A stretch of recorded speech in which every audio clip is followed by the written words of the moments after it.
Hello, everyone. I hope you are having a good day.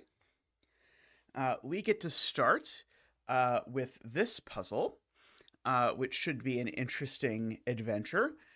So, this is the puzzle Route 5 by Agent.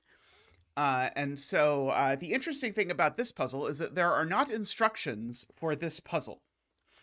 In lieu of instructions, what has been provided for us is, and I think this will look best if I do it in this form, an example puzzle with solutions.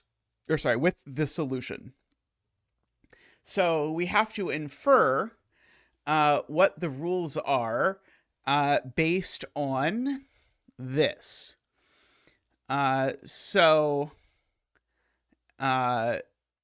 Let us attempt to do that. But before we do that, let me read off the people who voted for this puzzle. As always, we start with the most voted on puzzle. And so today, the voters for the puzzle were David, Russ, David, not to be confused with David, Luda, Doomdiat, Nordy, and Neverio. So I hope all of you enjoy this.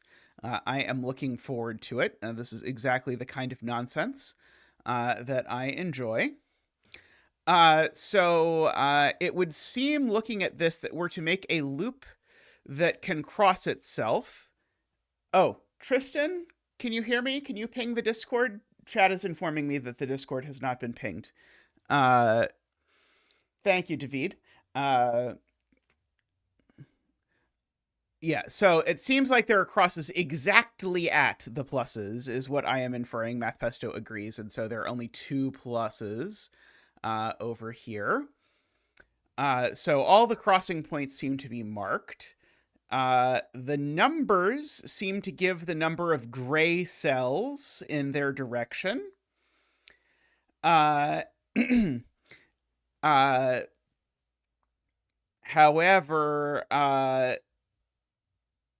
it's not 100% clear to me what... So the gray cells certainly have shapes that are equal to these. They're all, in this case, tetrominoes. In our actual example, they're pentominoes instead. The crosses are all green in this instance. I don't know if I expect that to be true in general. Hey, Agent, how are you doing? So what on earth is the interaction? It is the setter. Oh, is it the visiting order?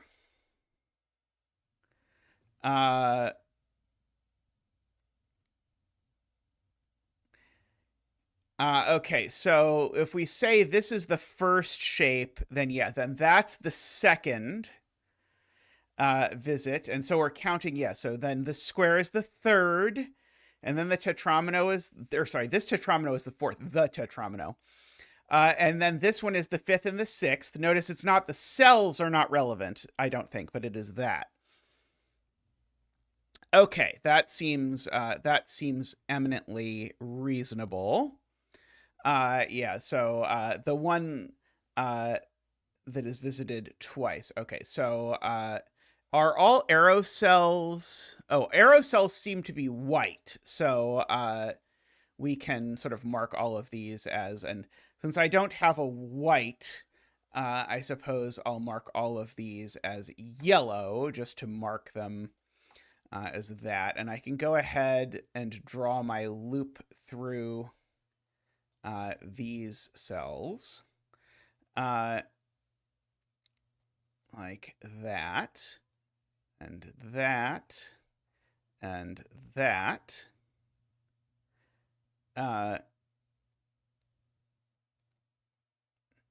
Okay, let us have a look at MathPesto's.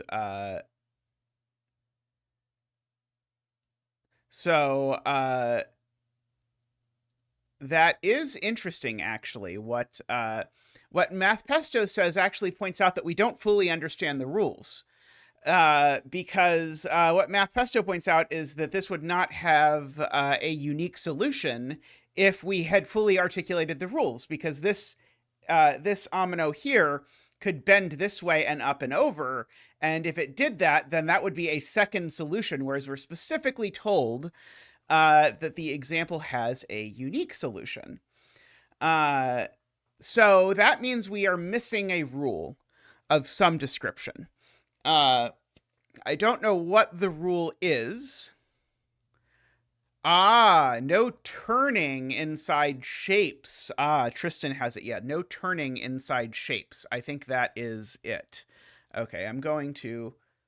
Oh, sorry. Switch back to this mode for now. So all of these are unshaded by virtue of the fact that we have this. Tristan, could you display a link, please? Let's see. There's an awful lot of shadeds here. There are not an awful lot of shadeds here. There's an awful lot of shadeds over here. Let's see. So there's no shape here. We've got to fit all these things in here.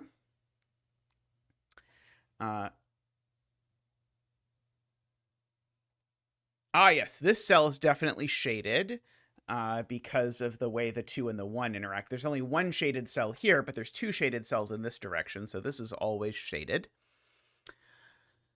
Yeah, I guess you can't... If the rule is that...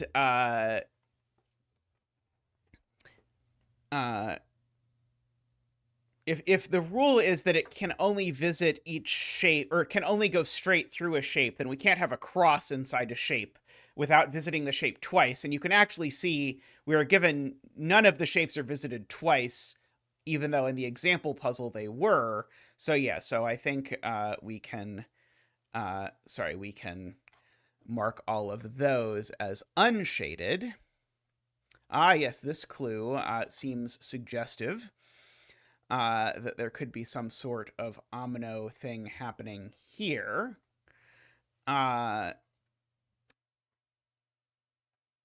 Okay. So I actually know these 4 aren't shaded. Because if these 4 were all shaded, we would have a pentomino with 6 cells in it. And notably, everything here is a pentomino. And since I have to shade 4 of these 5 cells, and I can't shade these 4, that means I have to shade that one.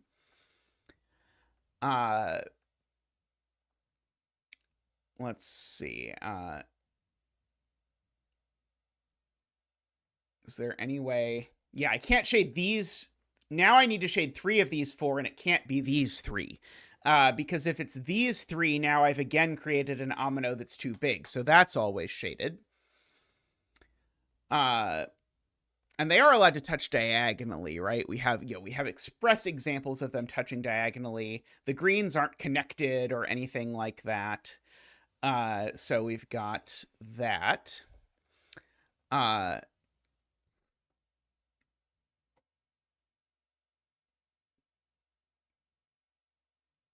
see. Martin says row 12, column 2 is shaded, and row 12, column 6 is shaded.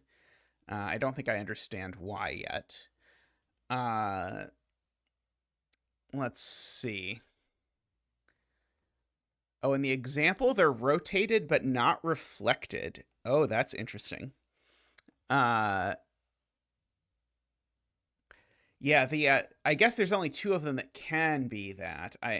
I'm definitely going to assume ominoes can't touch orthogonally. That I am definitely going to assume based on this. I'm not sure whether I want to assume the rotated but not reflected business. What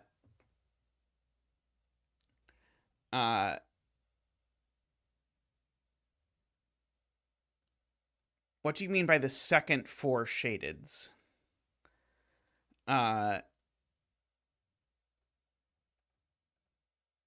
Oh, I see. You're thinking about these together. I see. You're thinking about these 2 things together. Got it. So yeah, so we need to shade we need to shade 8 total cells in here, and they have to not be the thing. So for example, if this cell is unshaded, then all 4 of these are shaded, and there's no way I can shade 4 of these because immediately as soon as I try and shade any of them, any 2 of these, it's already broken. So that cell's definitely shaded. And the same thing would happen if this cell was unshaded. So that cell's definitely shaded. And symmetrically there and there. Okay.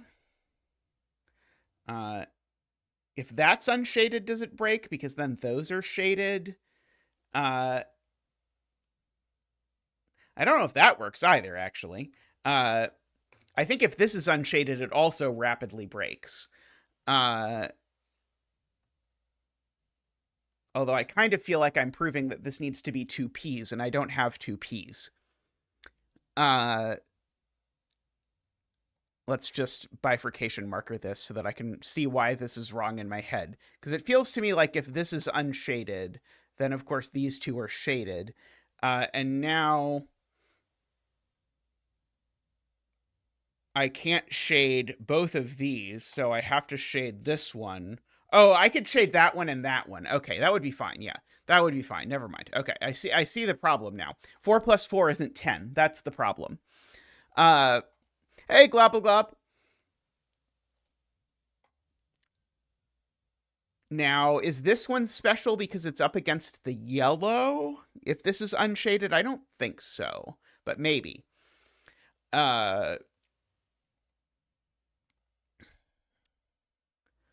Let's see.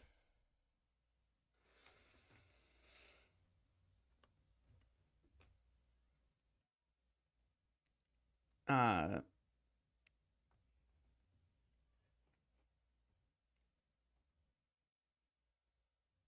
see. Oh, is that true? Ah, that is true. Yes. All cells, yes. Selena points out a rule I had not noticed, which is that all green cells are loop. And so that means that we can draw in a little bit of loop in those spots, for example.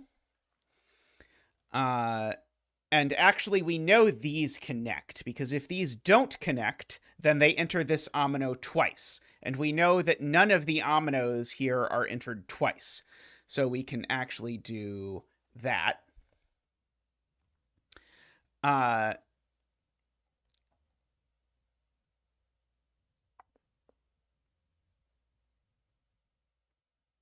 This gray can't go both up and down.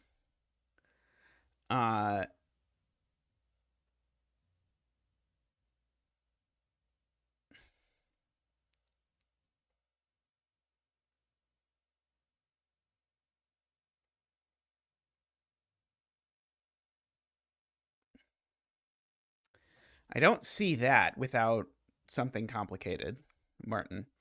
Oh, it's because of the going straight through the gray. Right. It's because of the going straight through the gray. Right. No turning in gray is the rule that I am forgetting. So in particular, this doesn't go this way and this doesn't go that way because there's no turning in gray. I have a feeling that Agent didn't actually intend this to be an instructionless puzzle, but rather Agent made this puzzle and then sat down to write the rules for the puzzle and then was like, that seems kind of annoying to write down. I'm not going to bother. And then that was the story of how this became an instructionless puzzle. Okay. So we get that. Right. The turning cell isn't gray for sure because you can't turn in thing.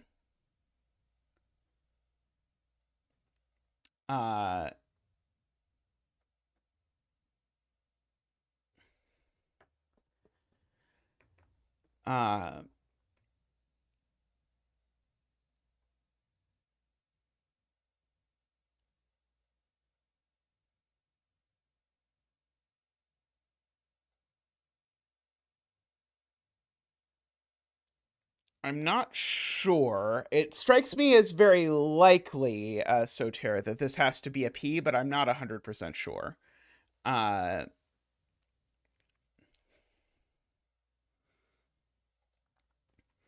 Let's see.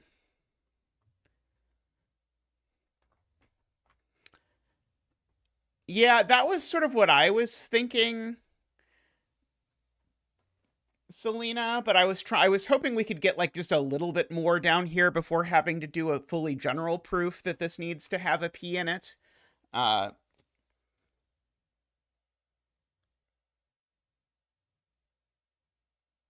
so I guess I can prove it because as soon as you contain a square, uh, then uh,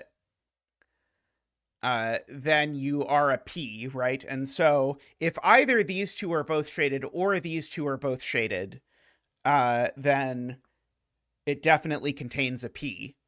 And the only other option is that these two aren't both shaded and these two aren't both shaded, but then these two are shaded. And now it breaks because I have to have one shaded cell in here and one shaded cell in here. And that gives me a giant S of some description. So yes, we definitely use the P down here somewhere. Is that proof? And again, the idea is to ask yourself, is it possible that neither this nor this are both shaded?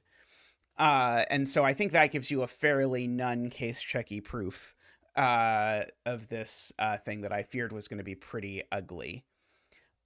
So that means that this thing isn't a pentomino. So those two can't both be shaded, and I need to shade two of these. So that means that one's shaded for sure.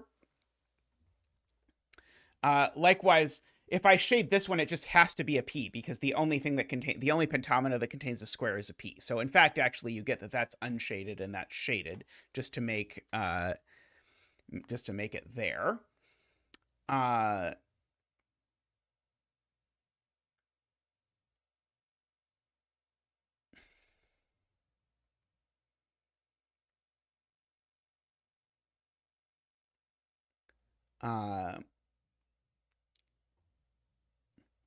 Selena outlining the proof that I was trying not to say in my head because it sounded like exactly the kind of thing I would say that would turn out to be not true because I'm not quite thinking about it in the right way.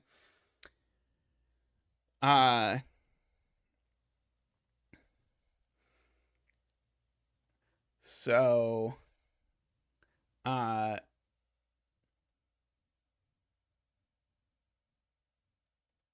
yeah, the blue can't go both of these ways. So the blue at least goes one of these two ways.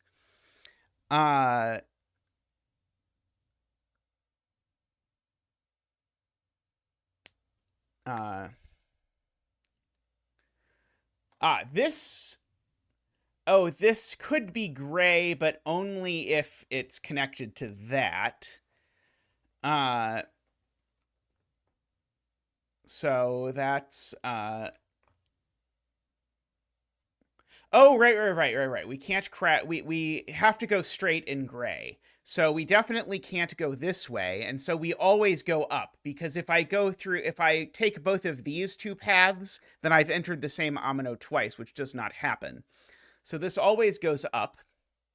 Oh, and I would crash into the wall if it went that way, which I shouldn't do either. So I'm going to go at least this far in this direction. And now if it goes left, then it's going to come back and it's going to re-enter this no matter what happens. So it's going to go this way. It can't turn down because it would crash into the 2. So it's going to come there at least.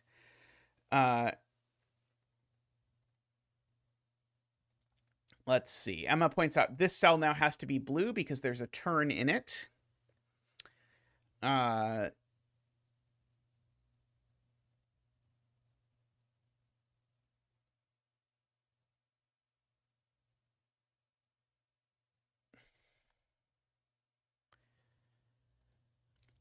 Okay.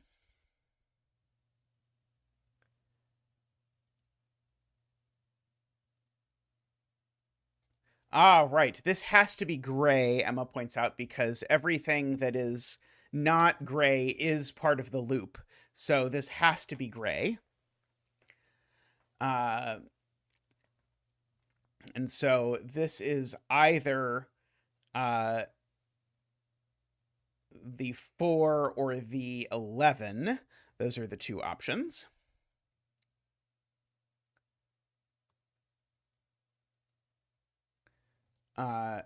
So I guess this piece of loop can never turn this way, because if this loop turns this way, then it breaks regardless of which one it is uh, between those two. Uh,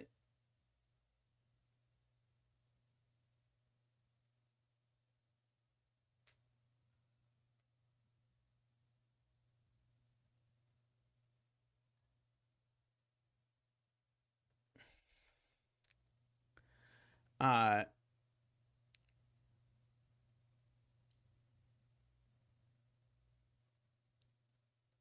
let's see. I'm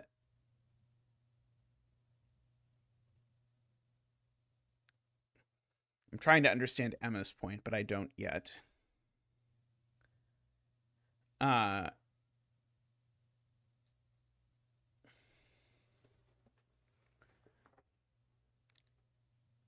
for those top ends, I still don't understand what people are saying about this crisscrossy bit. Oh,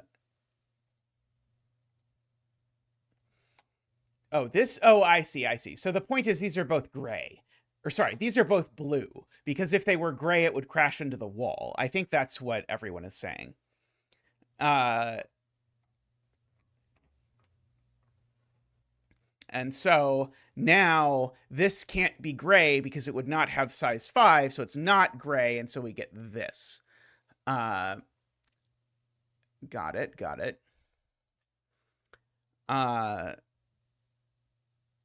Okay, and the same thing happens in this specific cell, where it's definitely going to turn there. And likewise here and here as well, it's definitely going to turn because it can't careen into yellow. And here it's going to turn because it can't careen into that.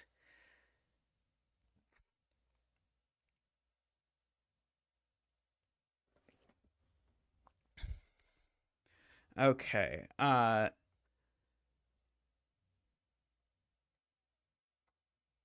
Okay, yes. Selena has a great spot, which is that under no circumstances can there be a loop going up from this cell. Because if there was a loop going up from this cell, it would crash off the edge of the world. But that now tells me there's not loop in this cell at all. And that means that this cell has to be gray, because there's not two different directions it could go. And then that means that these are both blue. And this one is a corner, so we can do that kind of thing in it.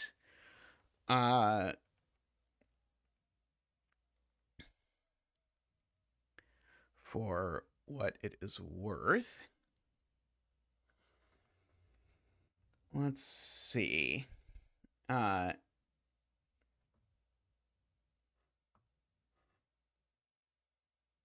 So the Y is mirrored. So we do have to mirror things. So the idea that you can rotate but not reflect, I think, is now disproven, because I think our Y is reflected. And this is shape 11.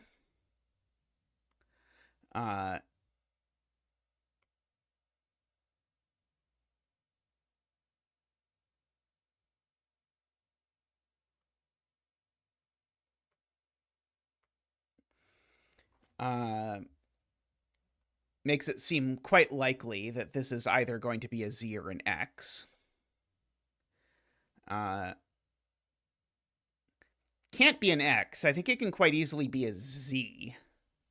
Oh, maybe it. Oh no, I think it can. Oh no, I don't think it can be a Z. Yeah, I don't think this can actually be a Z, because if it's a Z, oh, maybe it. No, it can't be that Z. If it's a Z, it would have to be that Z. But that Z has the problem that it traps this corner.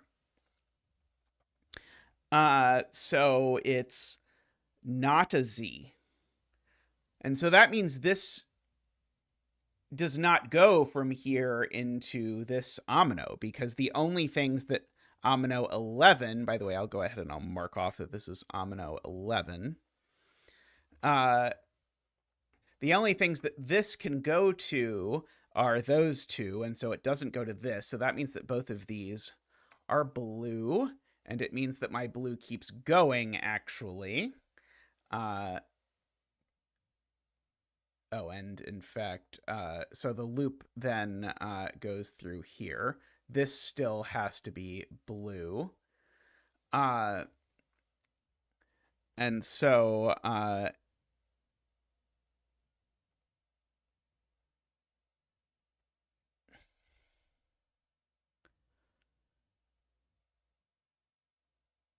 okay, so now this can't go up. Because if the loop went up here, it would careen into itself. So this turns. And now this always has to be gray, because if it's not, I can't get this to 5 cells. And now this can't be gray, because if it was, it would be a P, and we already know that there's a P downstairs. This is going through gray, so it has to continue in that direction. This can't go down, because if it went down, it would be visited a second time. So in fact, this is an N. By this can't go down, I meant the gray can't take that cell. And so we can continue this. And so this is the N. This is number 4, if you like.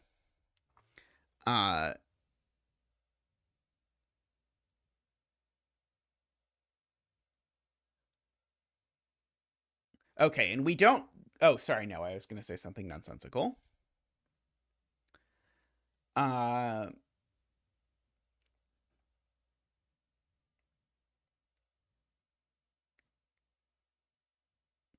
Emma had an alternative proof that this could not be gray because it is a turn, and you cannot have turns in gray. That would also work. Let's see. We still need to gray 2 more of these. The fact that we need to gray a bunch of these, 2 of them to be specific.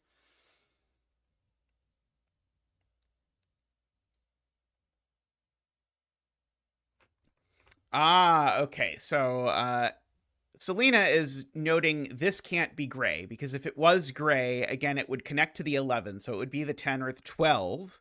But it can't be the 10 or the 12 because, well, this cell assuredly is not part of an X. And it's not part of a Z either, because the Z it would be part of includes that cell. So that's not gray, which now means 2 of these 3 are gray. This can't be part of a Z either, and it's certainly not part of an X. So I think this is also not gray. And so I think both of these, therefore, are gray, and therefore this gray is going to need to be... Actually, maybe it doesn't need to be the Z. It probably will.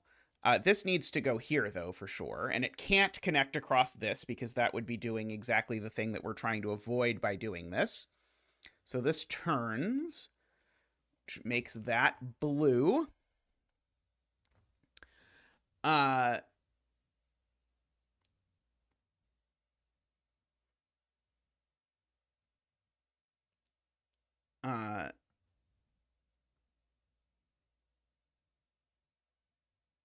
And now if this is gray, it breaks.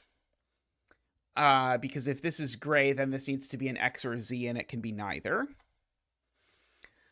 Which means that's assuredly gray. Because this gray needs to get to size 5.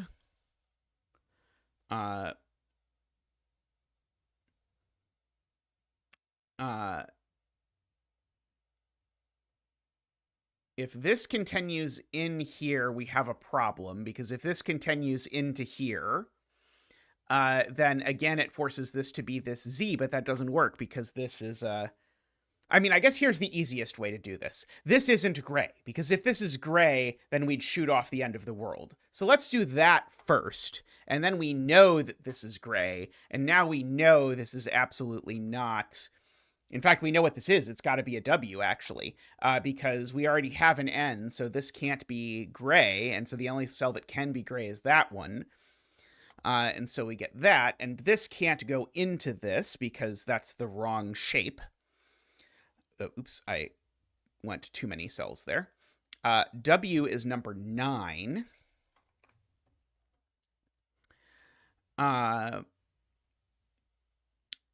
Okay. If this was gray, it would not work, because if this cell was gray, then this thing would go straight through it, and this cell would also be gray, but it would be a corner. So that doesn't work. Okay. This needs to have path through it, and the only way it can have path through it is this way.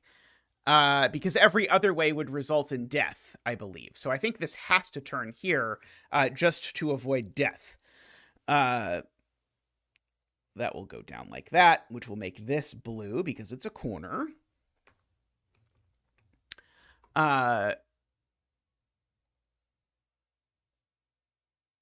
Okay, these still don't connect to each other. So this comes down here, this turns down here, and now this is blue because it's a turn.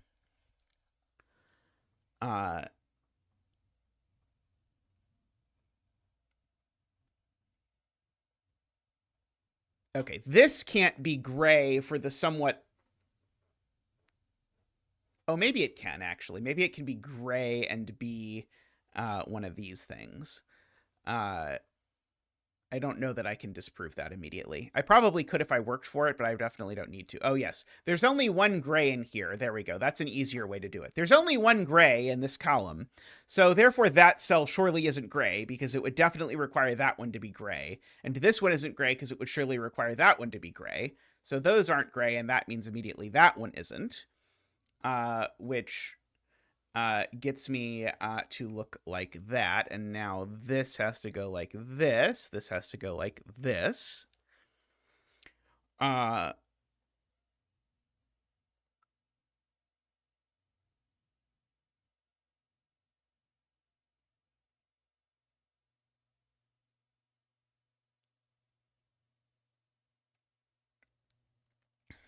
Let's see. One of these two is gray. It's kind of interesting. This is definitely blue, several people in chat point out, because it's going to turn.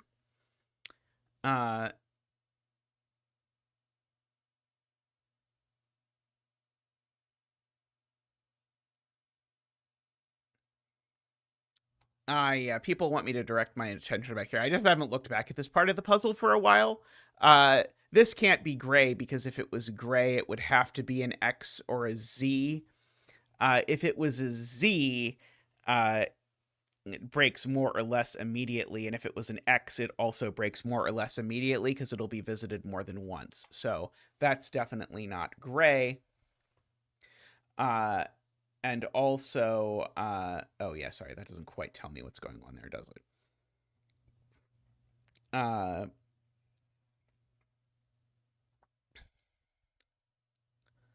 Okay, still need two of these to be gray. Oh, yeah, sorry, this is gray now by Cluage.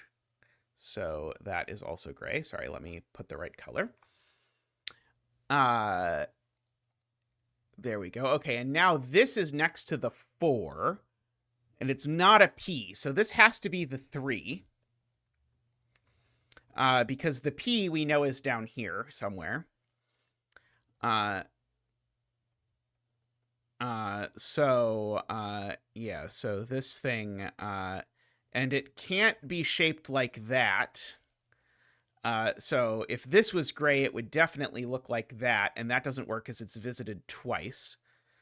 So this is not visited. That just can't be visited at all, and so we know those are all visited, and we know that's...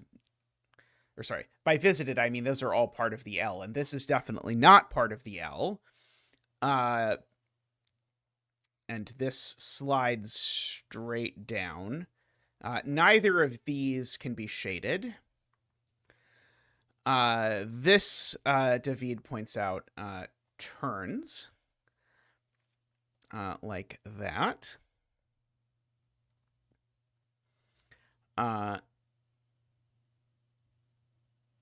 This is a corner, Emma points out. This is a corner as well, so that's that is blue.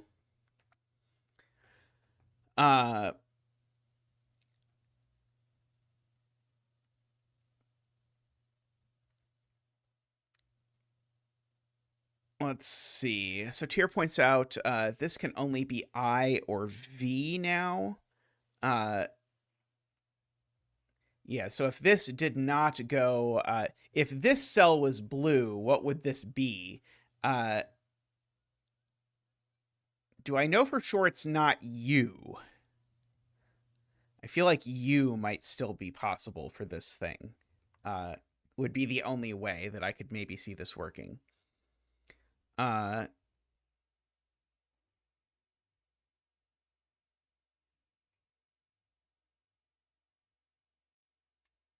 Oh, right. One of these is gray, and whichever one of these is gray, one of these is also gray. So I have two grays in a row, either here or here.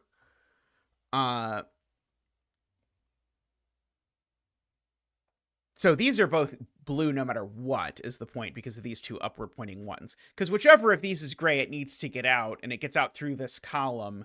So neither of these is gray.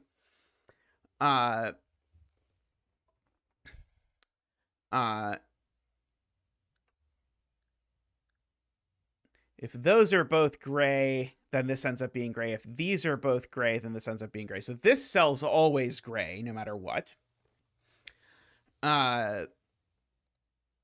Somewhat boringly. And this cell, too, is also always gray. Because if this cell isn't gray, again, I can only get to 4 cells. So that cell's gray.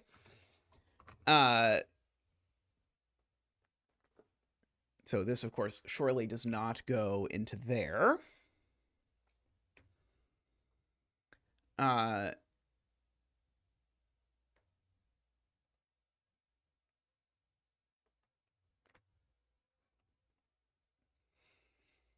Let's see.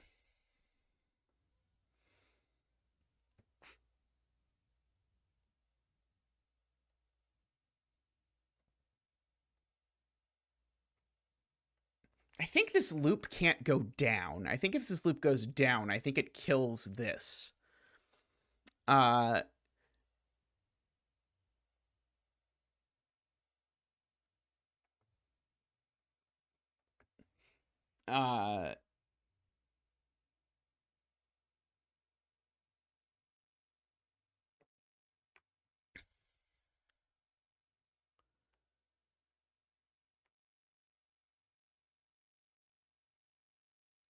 If these are both gray, now that's okay. I just go up and connect like that.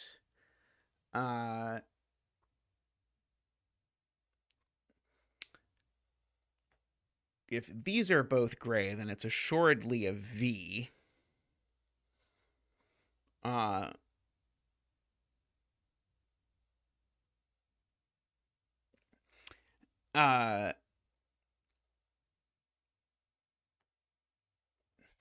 Yeah, so the point is this end is either already gray or it's forced to end up in the gray. Is the slightly messy point that chat is talking about. Because I remember either those two are gray or these two are gray. If these two are gray, then of course this is already in the gray, which means the gray has to be one of the shapes next to 9, which means it has to be an 8 or a 10, and it's definitely not a 10.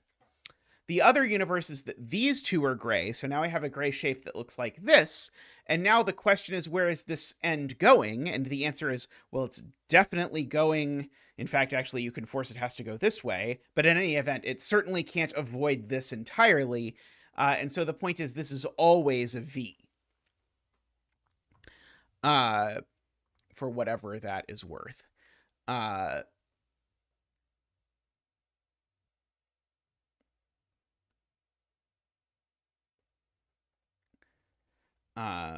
I do know this doesn't keep going that way.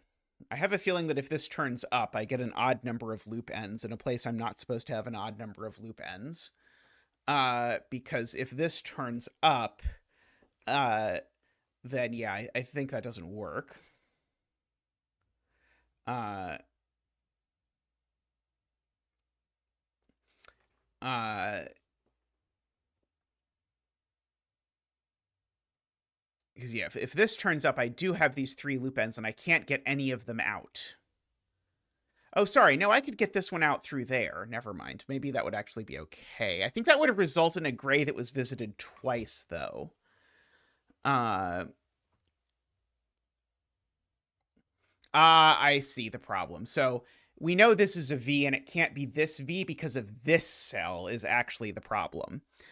Because if this is gray, because it's a V, or I mean, it would have to be a V anyway. So whatever way you want to see it, I mean, there's a bajillion ways. This cell can't be gray.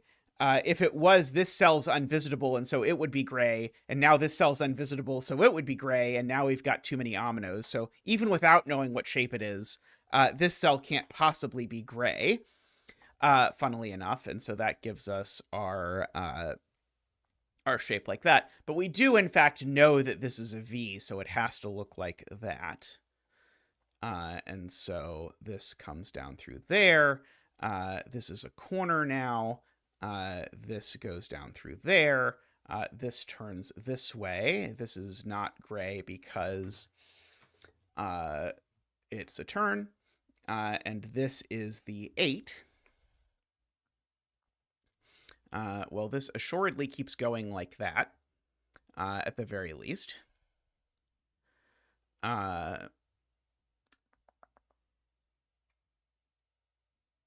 And 7 is a U.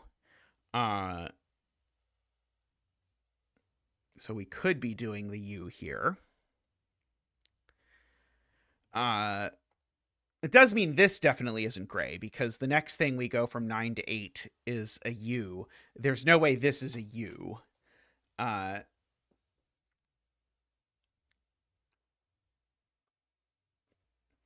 Yeah, and also Josh points out this can't turn left, because if this turns left, then there's no way that this is a well-behaved U either. The only U that this could be is this one. So this always goes down and down.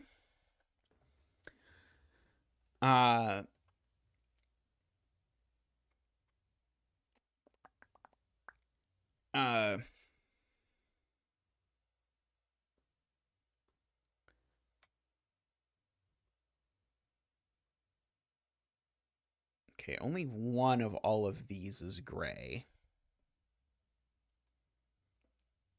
Let's see, if this is gray, it's a 10, which would be an X. That doesn't work.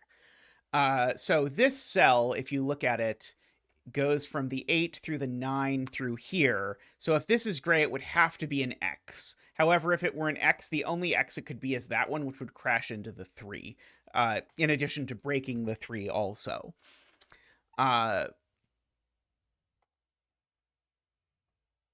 So one of these is gray. I don't think I know which one yet. If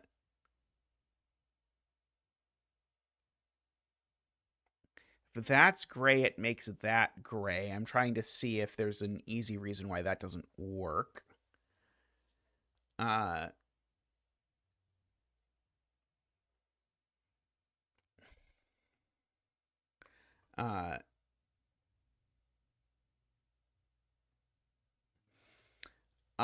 Yes. This can't connect right, Davita's pointing out, because it would connect on the one side, it connects to 11, and on the other side, it connects to 8, and 11 and 8 are not, sorry, it connects to 9, sorry, but in any event, these still can't connect because it would put next to each other this omino and this omino, which are not next to each other. So therefore, this goes down, which tells me that this is blue because this gray's already gotten its visits, so that's gray, and these are both blue. It gives me another corner to fill in, which I know will excite chat.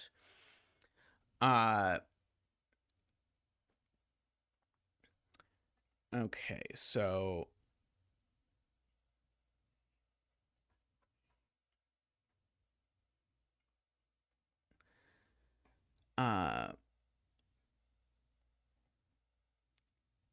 Okay, and so we're going from...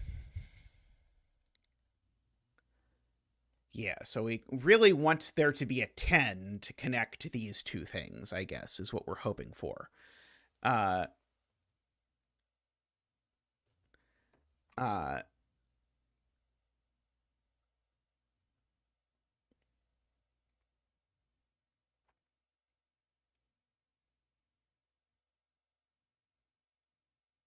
I do see a nice spot for the X that looks very appealing. Uh, and I can imagine how that would work out. Uh,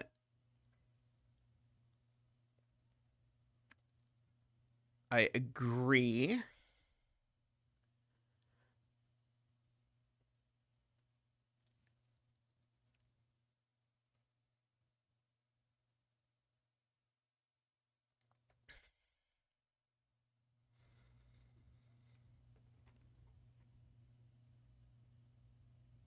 I'm trying to decide if it's a problem if these are both gray. Would assuredly mean this went this way.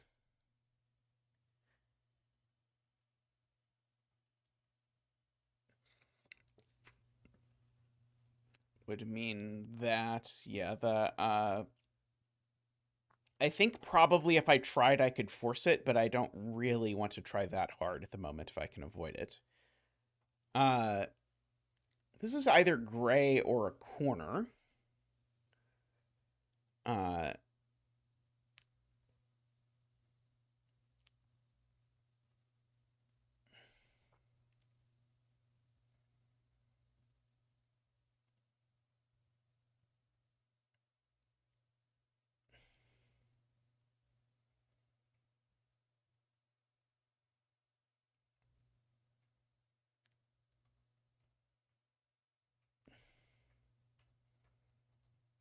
okay.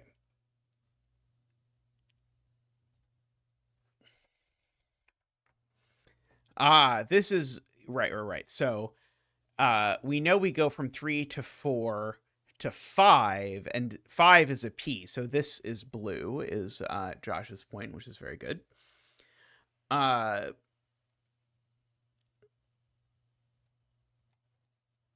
This is gray. It looks quite fishy, but I don't quite see it. Uh,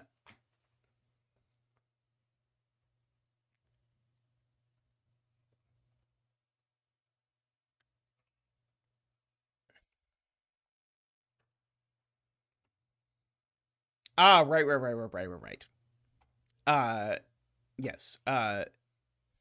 Because of that, Selena very elegantly phrases this exactly the kind of deduction I like. Two of these three are gray. Well, if this one is gray, this one's gray. So therefore, this one's always gray. Basically, if this isn't gray, then the grays in this column are these, and that's a problem. So this is definitely gray, and as soon as that's gray, this is gray automatically, which makes me carry this forward, makes that a corner, makes this blue.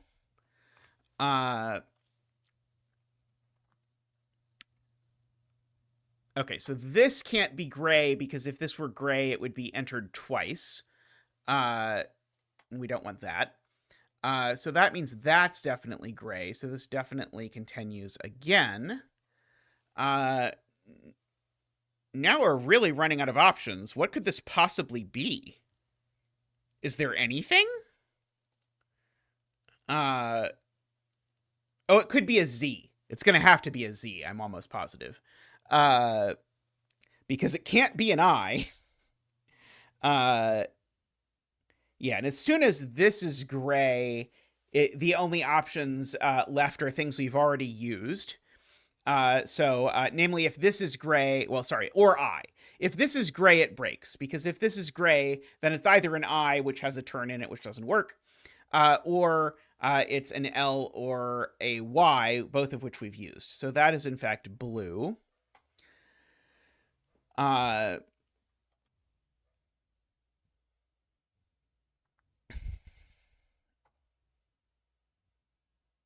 Yes, if this is blue, so Emma's point is this has to be gray, because if it's not gray, then this is a dead end because there's 3 different ways it can't go, because this is basically forced to be unvisited, which then turns this way, which then means this is blue, which now makes that gray, which gets us our Z, and also makes this blue because it's definitely not part of a pentomino. And this is the 12th pentomino if you look at the count.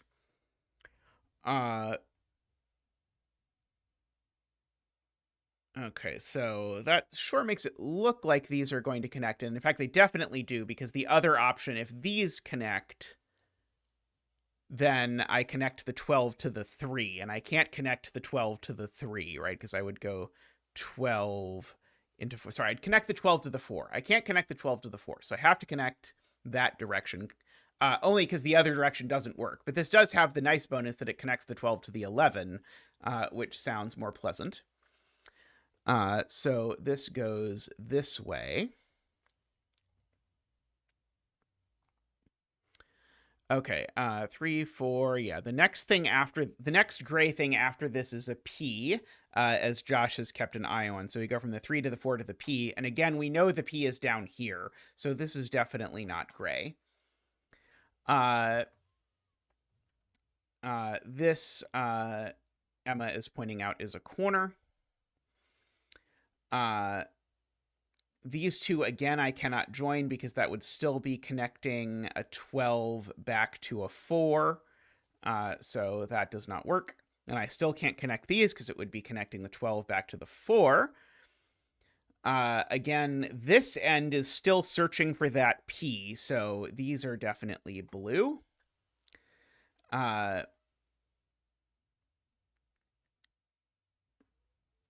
And again, these two can't connect because of the same reason as always. So this comes down here. This is blue because it's a corner. These still can't connect, so this turns here, and so that's a corner, so that is blue. Let's see.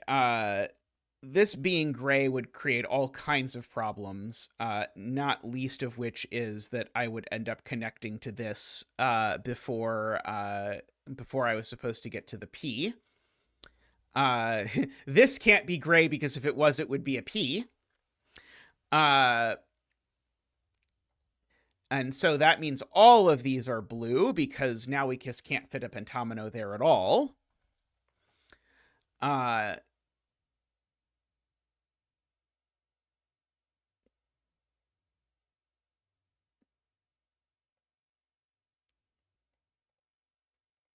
Okay.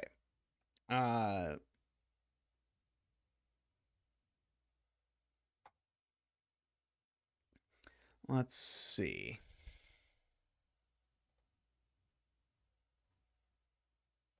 Right. This can't create a mini loop, so it has to go that way,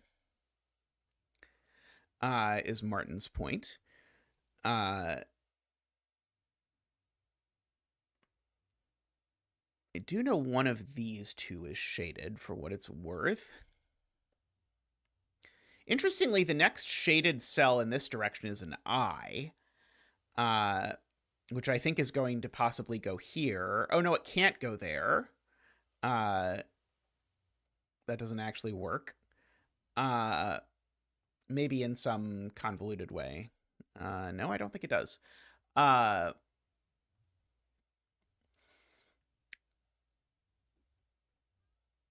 Let's see.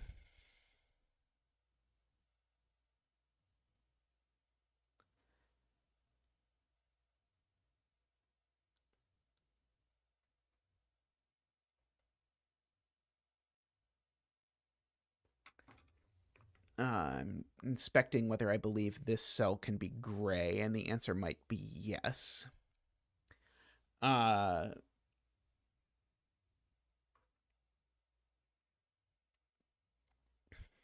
Let's see. So 9, 8. So yeah, so if this is gray, it's a U. And then it's just all of that is gray.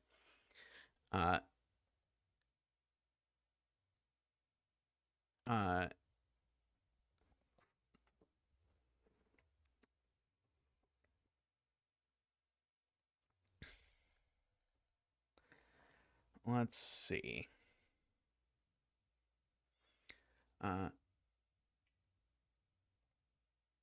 trying to pull up there we go, my little pen tool, just so that I can cross off the ones of these that we have used. So we have used the Z, we've used the Y, we've used the W, we've used the N,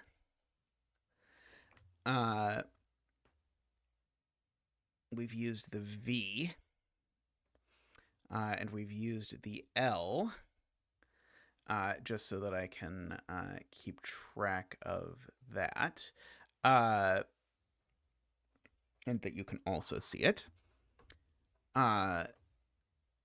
We know the P is down here somewhere.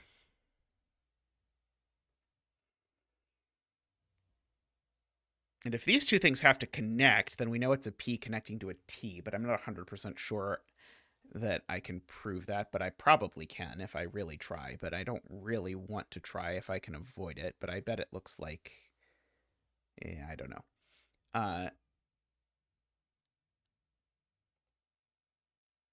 Okay, so if this is not the U, Garion asks, what is it? And so it couldn't take that cell, actually. So if it's not part of the U, then it can't take that cell because we'd create a crash. So then it takes that cell. And now the only thing it can possibly be is an I. So it would look like that.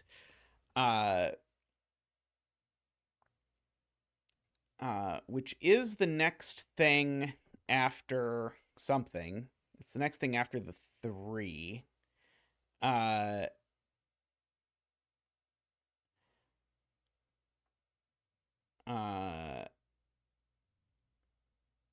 don't think this works. But it's not clear to me how to cleanly see that it doesn't work. Uh,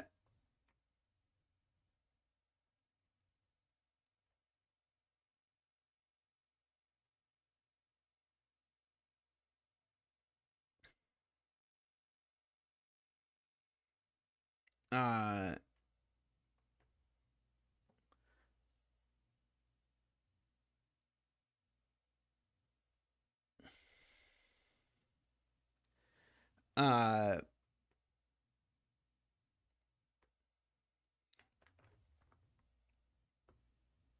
is the point that this cell can't be visited by the loop?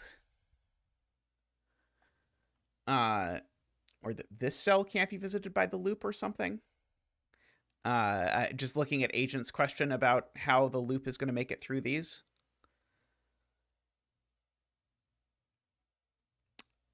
Yeah. Right. So, uh,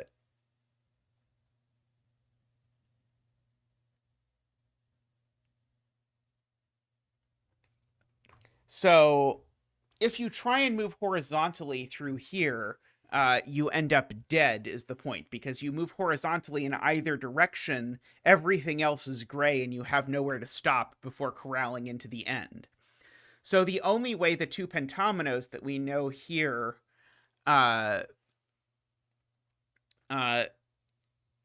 only way that we can go through them is vertically through here. And so I think that means we actually just get that, right?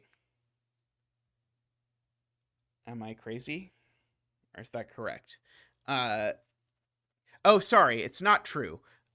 Because I could go vertically through here. So it's not true yet. There's one more option. Which is that I could go vertically through here. But I need to go vertically through 2 of these 3 spots. Uh,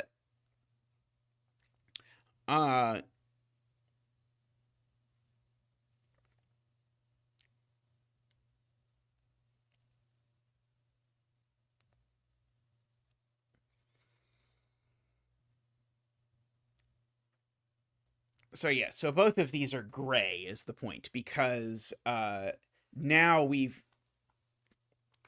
uh do we know we've used the blues in the path? Well,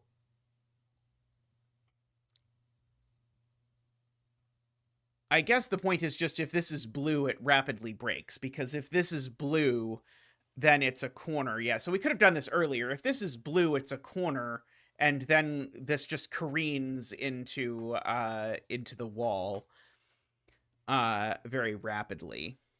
And if this is blue, then it's a corner and it just careens into the wall rapidly. So we actually could have done that a lot sooner. Uh, okay. We know this does not turn up now, because if it did, it would careen into the wall. So this keeps going here.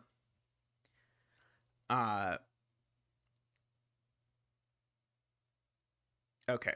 These can't both be gray. And these can't both be gray. But anyway, the point is that means that I've got a checkerboard here of grays. Because if these are both gray, I've got two P's. So one of these has to be gray because I need two more grays in here, and it can't be those two, and it can't be those two, which does mean that my P is sort of a horizontalish P. And I've got a straight checkerboard in here, which either looks like that or like that. One of those. Which does mean that this certainly goes vertically through this column. Whichever the P is, it's going to go vertically through that, which means that certainly we get that piece. And it definitely doesn't turn that way or that way. And yeah, and so this is a gray-black pair. And so it keeps going in the direction where it's gray.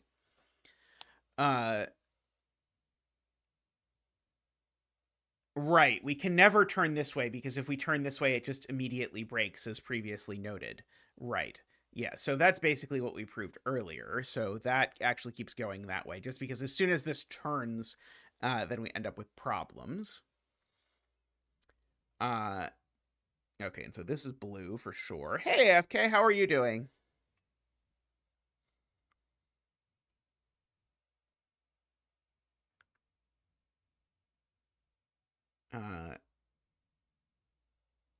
Right, we also... Right. One of these is blue, so it needs to be visited, is Emma's suggested way of thinking about this. And then we still can't turn left or right inside this area, so we end up with that. And now we know we visited this Amino, so I can't turn up here, so I have to keep going this way. Oh, sorry to hear that you were sick. Yeah, it's been definitely sort of bouncing around our household. I would prefer it stop, if I'm being completely honest. This has to be blue, because otherwise we know this pentamino is already visited.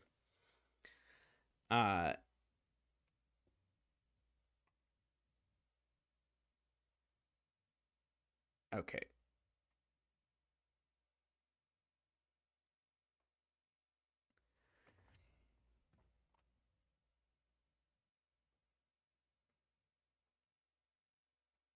Let's see.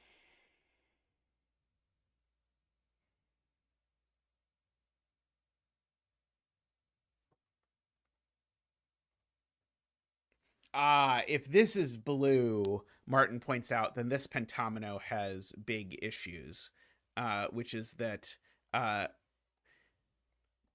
couldn't take this cell. So it'd have to take this cell and this cell. But now what other cell is it going to take? It can't take that one, or it'd be a P, so it'd take that one, but that would be an N, and we've already repeated it. So yeah, if this cell is not gray, then we end up having a major issue. And And now, assuredly, if this cell is gray... Wait, is there any chance this is the eye? Maybe this is the eye. If this is the eye, maybe it would be okay. So I don't think I know anything about where this connects yet. But if it connects up, then...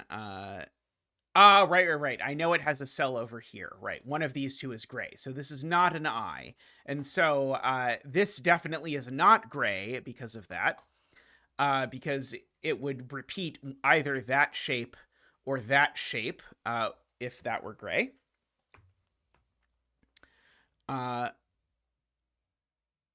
Only one of these is gray, but one of them is gray, so we can't also have that be gray, or this thing is either a P or it's a U that's visited twice. And so now, because only one of those is visited, that one is. And now, if that were gray... Okay, well, these are just both not gray because one of those is gray. But now we've already used a Z, so this is our F, and we can finish our checkerboard. This doesn't have room for a pentomino anymore. This doesn't have room for a pentomino anymore. This can't re-enter, so it connects up. This is a corner. And so we can do that. Oh, this is shape 1. That is a good thing for me to keep track of. I'll even marker it.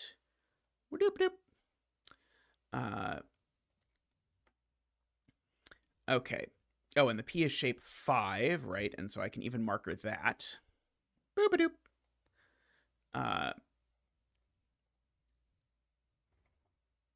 Okay, there's no way this is gray, right? Yeah, if this is gray, it's just straight up an N. Just by virtue of the fact that it has to become pentominous. And it can't do that. If this is gray, I think we're going to have a similar issue where we're either going to be a W or an N, and we've used both of them. If this is gray, I want to say we're still cooked, but here maybe there's a few more plausible options. Oh, I can do it, because if this is gray, this cell isn't, because of the 3 clues. So if this is gray, it actually does this, and I have to finish it either as a Z or an L, and neither of those is possible.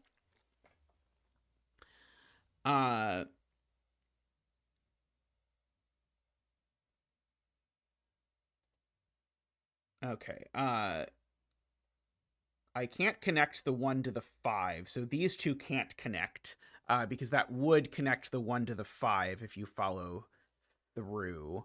I was putting off doing that as long as possible because it hurts my brain slightly.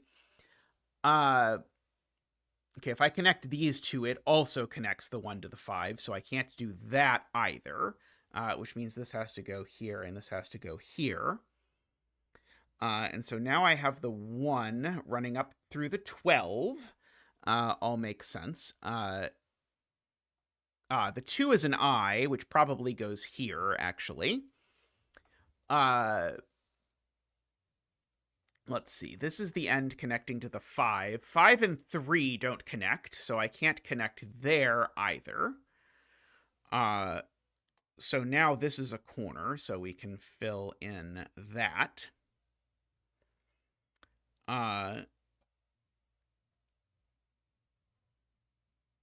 Okay, let's see. So this is, if I follow this, this is the 5 connecting to, and so it must be the 5 connecting to the 6 has got to be the next thing. So the next thing I'm going to encounter in this direction is going to be a T.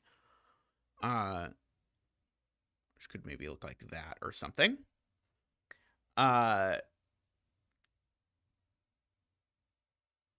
Okay.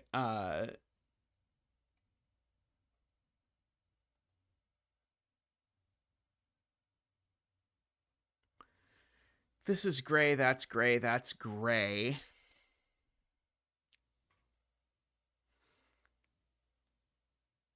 That doesn't work. We've used all the things that do that. Yeah, so as Martin says, it doesn't shape right if I gray this, because if I gray this, I gray this, and remember, I can't gray both of those, so I have to gray this. And now I either gray this, in which case the only thing left is an I, except that I has 2 cells in it, or sorry, has 6 cells in it. So I would then have to gray that, but I can't be a P, a V, an N, or a Y. I think there's this like dependence tree above the pentominoes of like, once you've filled in these 3, then what pentominoes could you possibly be? And I think we've used all of them basically. Because if you look at it, we could only be a TX or a U, and none of those possibly work. So this just is not gray, and so we get a corner that looks like that. We know... Oh, I guess we don't know that this doesn't connect up. Let's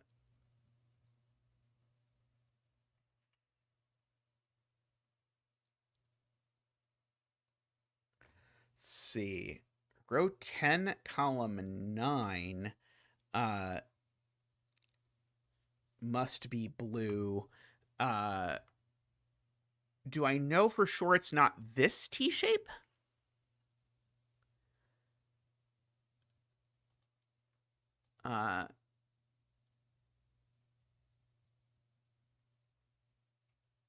Okay, we do know there's a pentomino crammed in here somewhere.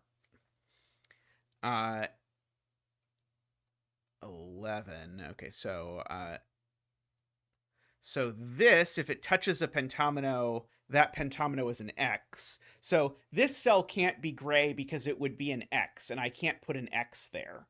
So that is gray, and that is gray. And now this end also, if it touches a pentomino, is going to that pentomino is going to be an X. And the point is to observe that this is touching this pentomino whether I like it or not, because it's either going to touch it directly or it's going to go here, which is either going to be part of the pentomino or a corner, and which is going to touch this anyway. So this is always an X, is the point. And so now we can draw in the X with that argument. And so now, oops, uh-oh. Did I accidentally delete Josh's message? I hope I did not accidentally just block Josh or something. I was moving around my thing. Oops. So now this turns... Oh, sorry. Right. Now this can't go that way because it would crash, and so this goes straight through here. And now I can do the thing that I wanted. Okay, good. I did not destroy Josh. This cannot go through there, or it would create a problem. It would create a crash. So this is blue, which means I get all of these being shaded. That one can't be shaded anymore because I'd repeat a shape. And so this is the U, which blues those. We can... Oops, not that. We can continue along that way. I can marker off the X. This is shape 7. Oh, and I can marker off, sorry, I can marker off that as well. And this is shape 10. Okay. This is now a corner because I can't enter this U again. So I can do that, which does make this blue. For what it's worth, the 7 is connected to the 6 and the 5. For what it is worth. This can't turn up, so it turns down. For what it is worth. And we've got still the I and the T are the ones that are left. The I is connecting to these two ends. And the T is connecting to that end and wherever this other end is.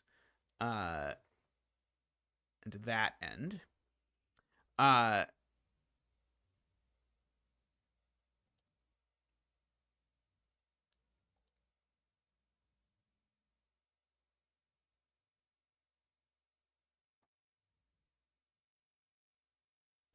Oh, row 11 has 3 more grays in it. That's a good clue to look at. Thank you, Martin, for looking at the clues in the puzzle. Those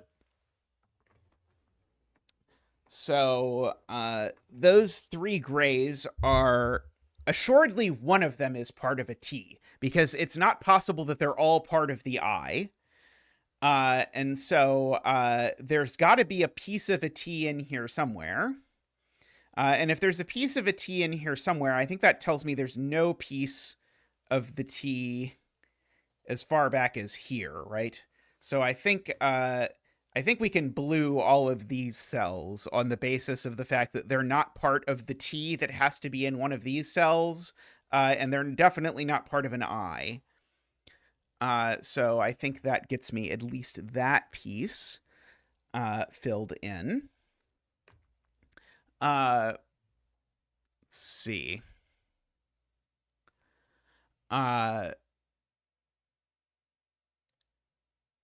Okay, we still need to gray 3 of these. Now, in fact, actually, if it's these 3, I have a problem. Because if it's these 3 that are gray, then this has to be the T, except that T is visited twice. So it's not those 3 that are gray, so that one is definitely gray. And now, if these 2 are gray, I realize that I am doing this to argue for something where everyone basically already knows where the T has to go, but I'm just being careful here. If it's these 2 that are gray, then I have to make a T out of this, and that's a real problem because there's nowhere for there to be a T, so that's got to be gray. But now this is part of a T, and wherever I put these 2 cells in a row in a T, the 3rd cell is also gray. So in fact, that is all part of the T. So that is assuredly blue. And now we have to decide if the T looks like this, which would be a problem because one of these 2 cells has to be part of the... Oh, sorry, no, that's not true. Sorry, they don't have to be part of the T. That's never part of the T, though. And now the point is, I think if this goes through, then this also goes through, and that doesn't work. So these actually have to connect, funnily enough.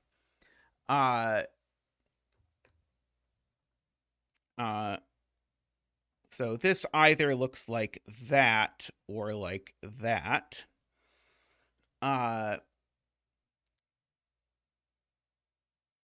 Let's see. I don't really want to case check the I to death, but I think now at this point it's pretty easy to case check the I to death. Because now that we've done a little bit more with the T, now the I just has to go here because it's the only spot we have 5 cells in a row.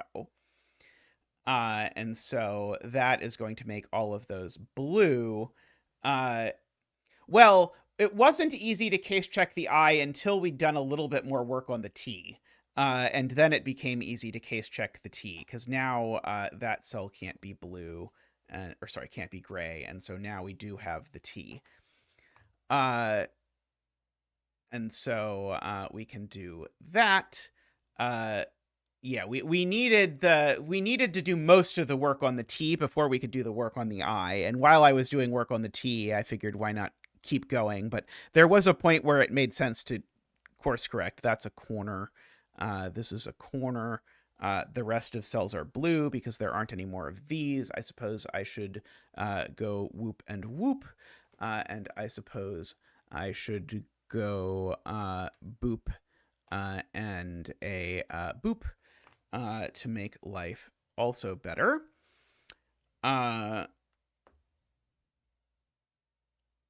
Okay, so I can't connect these 2 because if I connect these 2, I'm connecting the 6 directly to the 2. So I certainly am not doing that. I still can't connect these two, and so these have to connect across. And now I think we are done, hopefully, uh, with this puzzle. That was very cool. I liked this. I liked this a lot. Even if we invented a rule that wasn't an actual rule. But that was a very cool idea. I do enjoy the occasional instructionless thing, provided that you can communicate clearly enough what it is. Now, I will say my favorite instructionless puzzles are ones where you can't figure out all the instructions until you've started solving, which I mean, I guess was in the most technical sense true here. Uh, but mostly we figured out the instructions and then we started solving, whereas I find it more fun if you can pull it off, if you have to solve some in order to then deduce more rules. That's a little harder to pull off. Someday I will make a second puzzle like that. So far I've only made one, but someday. Alrighty, I am going to take a quick break, and I will come back with another puzzle. So see everyone in just a moment.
Alrighty, welcome back. Next up, we have a half lying, half telling the truth puzzle. Uh, this is a nice or an interesting implementation of this, where stuff in the cage is lying and stuff outside the cage is telling the truth. So we have a bunch of standard clue types here, but for example, this 6 is a quadruple that says one of these digits is 6, but it's wrong. And this is saying that there's a 5, 6, and 7 around the outside, and it's actually true. There is a 5, a 6, and a 7 in here. Okay, so and these are Nabners, so there are no consecutive or equal digits along here. Okay, so now one thing I notice is that you can't put 2 of 5, 6, and 7 on an X. So there are definitely 5, 6, and 7 down here, 2 of them. And one of them is up here, and it's not the 5. So there's a 6 or a 7 and a 3 or a 4. Sorry, there's a 6 and a 4 or a 3 and a 7, if I say that correctly. But this number is bigger than this one. So this one is not a 7, and this one is not a 5. And this one isn't a 7, so that one's not a 3. By Fortress Nonsense.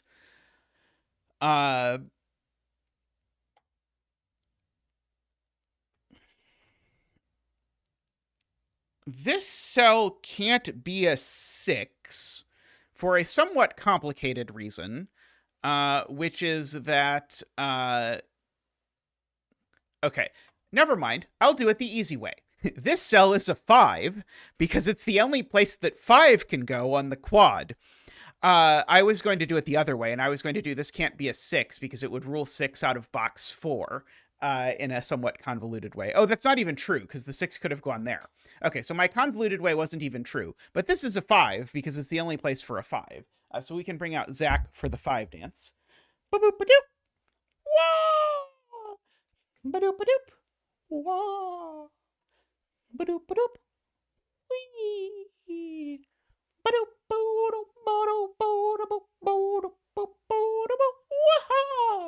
Thank you, Zach. Thank you. Okay, so we've got a 5 there. So this isn't a 5, 5x. I should probably mark the V's as having digits from 1, 2, 3, 4. This number I know is big. Oh, yes. Where does the 5 go? Oh, yeah, sorry. The 5, I guess, could go here. Sorry. But this number needs to be at least 5. This I know is 1, 2, 3, 4. So this is 6, 7, 8, 9. Oh, yes, I should not put 2 and 3 on an Abner. That's not a good idea. 2 and 3 are consecutive. So if 1 and 4 are definitely on the Nabner, then 5 definitely isn't on the Nabner. And 5 isn't here either. 5's not on the V, so 5 is in fact definitely on this thing. And so this is a wrong Nabner, so that means that it is actually a Renbon. So this is from 4, 5, 6, I guess. Is the point. Okay, so that means this x isn't 4, 6. That's the point. Because if this x was 4, 6, then this would be a 5, 5 Nabner, and you can't repeat a digit on a Nabner. So that makes this 3 and this 7. And now I still need the 6 here, so this is 6. And so these digits are from 1, 2, 3, 4. Because they need to be less than 6. And this number now needs to be bigger than that because I need a 1, 2, 3, 4 on this x. In fact, actually, that number is a 1 or a 2 if you look at it, because the only options here are 1, 9, and 2, 8. And so anyway, the point is that this is a 7, 8, 9 for sure.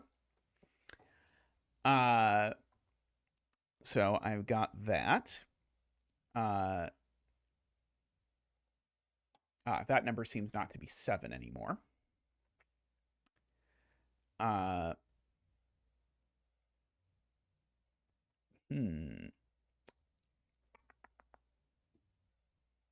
Ah, yes, this is also a 789,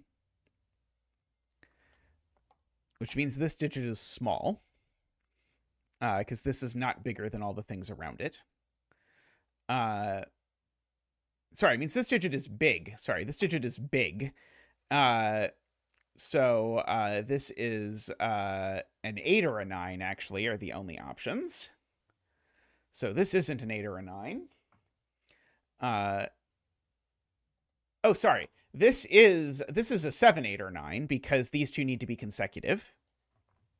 Oh, and this certainly isn't a 9.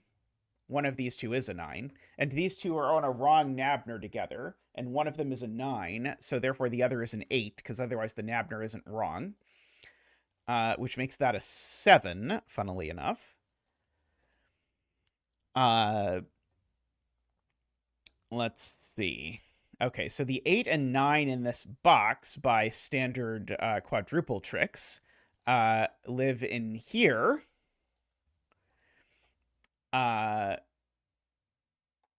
And so one of these digits on this wrong Nabner is an 8 or a 9. So that means these are definitely from 7, 8, 9. And one of them is definitely an 8. So that can't actually be an 8. If you look at it. Okay, so the last high digit is on this X. Oh, sorry, no, that's not true. Sorry, these don't sum to 10, funnily enough. Yes, box 5 has a true V, which I can mark as 1, 2, 3, 4. It's different than this V, for what it's worth. Okay, assuredly I need a 1, 2, 3, or 4 in these 3 cells, right? If I don't, then these have to be 5, 7, 9 exactly. I guess maybe that's possible. As far as I am able to immediately determine it.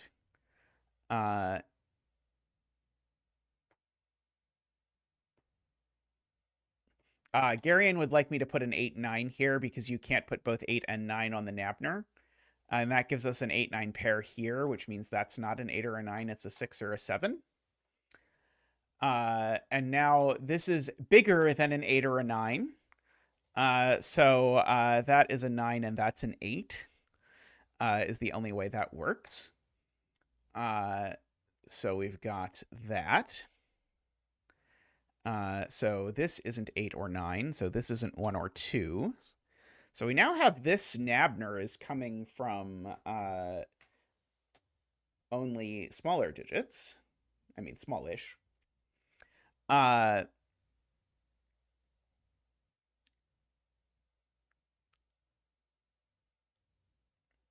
other 6, 7 in this box is assuredly over here.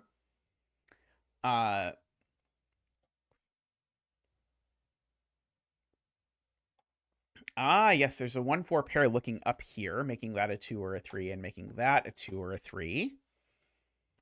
Yes. So Laura's point is actually quite good because there's only one way to make this combination work, because 6 does not add to 10 with 2 or 3. So this has to be a 7, and then we solve for x and get 3 and 2 over there. That does guarantee us there's a 6 in one of these cells, because I can't put the 6 on the Nabner. Now, I can only put a 4 in these cells if the 4s go exactly there and there, which maybe would work. Hey, Godek, how are you doing?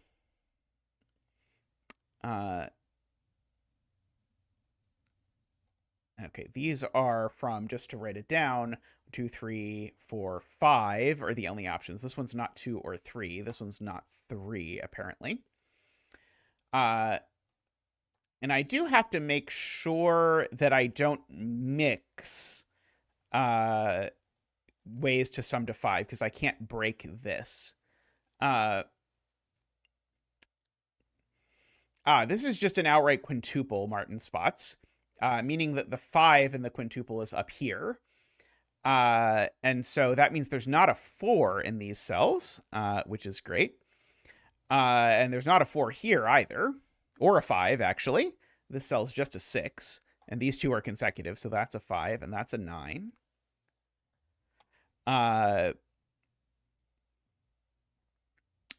Okay. And so now there are a 4 and a 6 on the fake x's, and they can only go here, because if I put either of them here, then I put both of them together on an x. Okay, and so this is the other one too, but it's not a 1 because of the quadruple.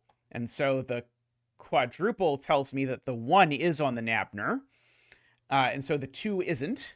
And so the 2 is here. Codec has found a hidden 7, I believe, here. And hence there is a 7 over here.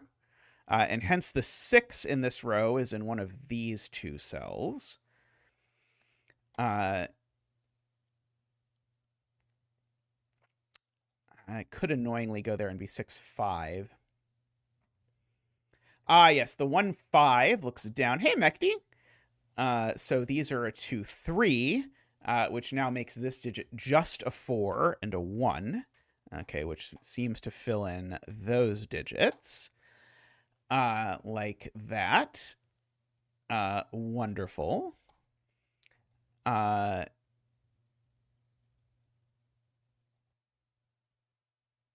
The 1 quintuple is false. The things inside the cage are false, Codec, is the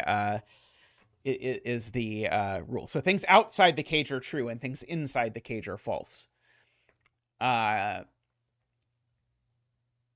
Okay, so these are something and something, 4 and 1? I think these are 1 and 4, actually, which sorts out that that's 6 and that's 4, which sorts out that that is 6, so this needs to be a 5. This seems to be a 1, just by doing things. These are a 2, 3 pair, it looks like. And that seems to be a resolved 2, 3 pair. So that seems to make these a 7, a 5, and a 2. If we write that out, and I can ask Mark kindly to fill in these as well. Let's see.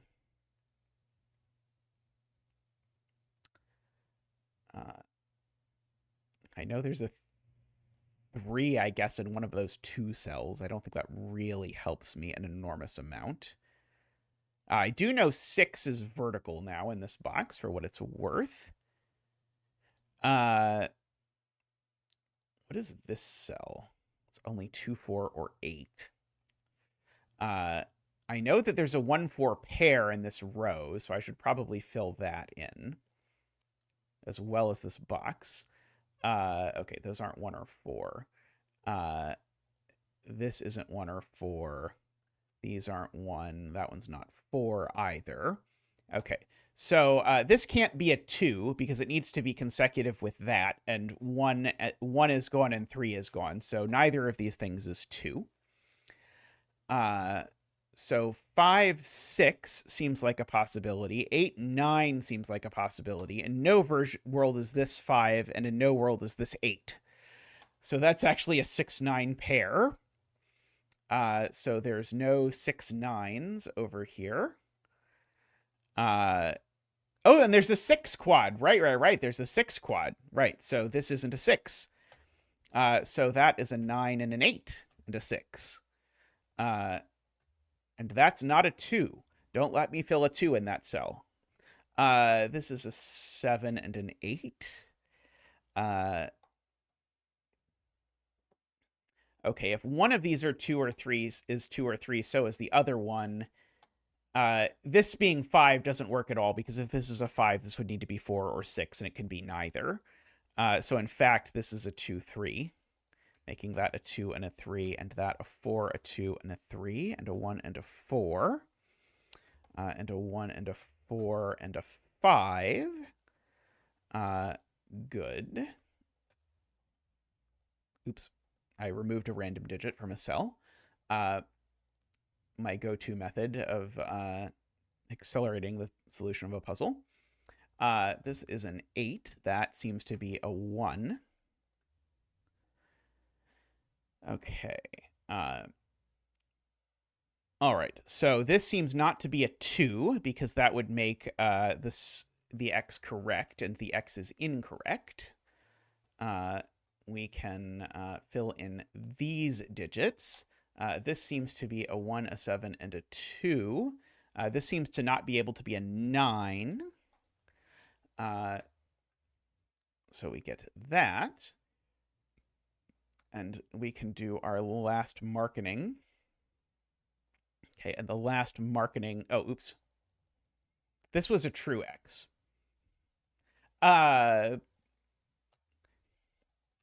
Sorry, this was a true X, not a fake X. It got me eventually. I knew it was going to. Speaking of true X's, this is a 4 or a 6, so therefore this has to be a 6 and a 4. 5, 8, 6, 7, 1. 9, 6, 5, 7, 2. 3, 1, 4, 8. 3, 9, 7, 5, 9, and 6. There we go. That was a very cool thing. By the way, you should definitely go subscribe to Sven over on Sven Codes if you have not yet done so. If you enjoy programming stuff, I think it is. There is great evidence that Sven is a UI wizard. So if you are interested in learning UI wizardry, I would highly recommend it. Yeah, this was ranked as 2-star, which I think was correct, but it was a very cute 2-star puzzle, and I felt like it was always very clever with how it used the things. Yeah, the yin yang puzzle where the clue is a lie if it's entirely shaded, and true if it's entirely unshaded, and if it's a mix of shaded and unshaded, it can be either, and serves no purpose. That sounds fun. I might solve that puzzle. That was Josh's suggestion in the chat. Yeah, I was just thinking like, oh yeah, this would be a good for when I am teaching my students in my Sudoku course about Wrogn puzzles. This would be a great Wrogn puzzle to show them. Alrighty.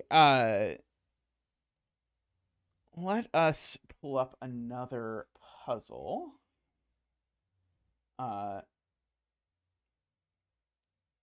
Let's see. What do I have laying around?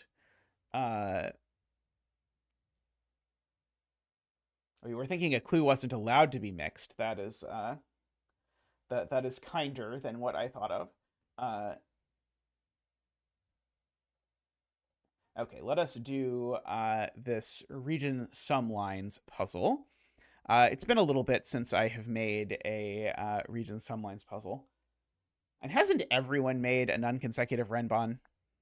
And Jay Dyer was thinking it was Wrogn if and only if it was mixed. That is delightfully nutty. Okay, so the way these work is that each of these lines is a separate clue. And so the things are, so each of the lines gets broken into some number of pieces, and the breaks are at the box borders. And the claim is that the sum of all of these pieces is the same. So we need to make it work out so that these things all have the same sum. I was going to solve this puzzle, by the way, which has a similar rule, but I noticed that it had been solved recently, given that it has some like 10,000 solves. So I'll probably solve that one at some later date and time. Okay. So the first thing I see here is that these two 3-digit cells have the same sum. So therefore their total sum is even. So this is odd. So these 3 cells have an odd sum. That's probably not the useful place to start if I were to guess, but it is where my brain first saw things. Let's see. Okay, so certainly this puts a minimum of 11 on the sum. So these need to sum to at least 11 because 6 cells in total always sum to at least 22. Similar for these. These sets of 2 3-cell lines, they sum to at least 11. So if the sum is at least 11, that means these 4 cells sum to at least 22, which is maybe not hugely impactful.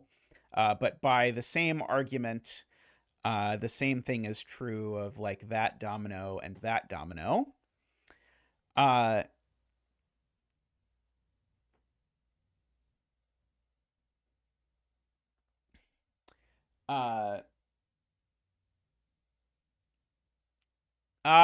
11 is too. So Carl is pointing out 11 we can actually rule out in this specific case. I was going to highlight all of these things that I knew were at. Sorry, this is not one of them.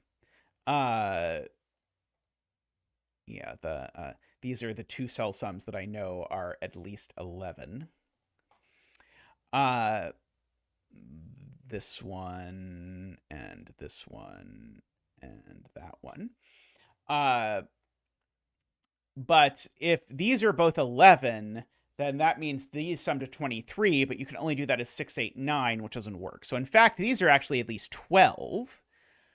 I don't know if I can do the same thing for this box or not. Yeah, and the sum can't be as high as 17 because both of these, sorry, I missed 2 of these that are very relevant. The sum can't be as high as 17 or 16 even because we know we have to be able to make it twice in a box. And so, in fact, the sum is at most 15. So for this line, at least, we know it is 11. Sorry, it is 12, 13, 14, or 15. For this one, I think it might still be able to be 11. As best I can tell. It would make these 6, 8, 9. But I don't think that doesn't, or I don't think that works. If that is 6, 8, 9.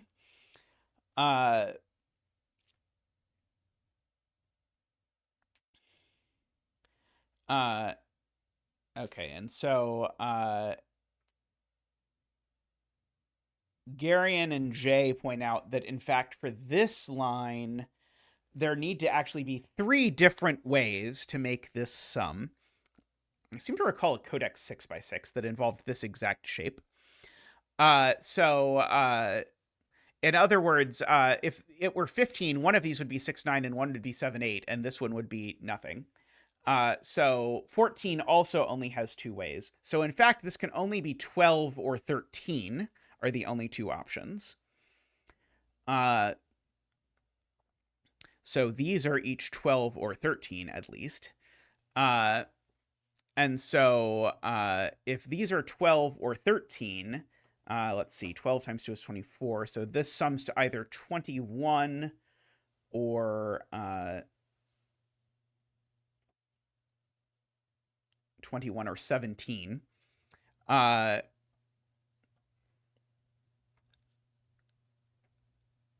Okay. 21 is too high for box 3. Or 19, sorry, or 19. 21 or 19.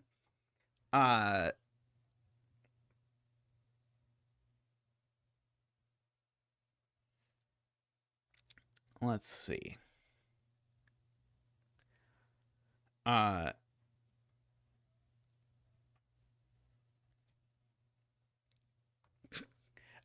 was mentioning, Kodak, that I remembered your 6x6 with this staple shape that I quite enjoyed, even though it was many years ago. Okay, so we know that each of these sum to a minimum of 11.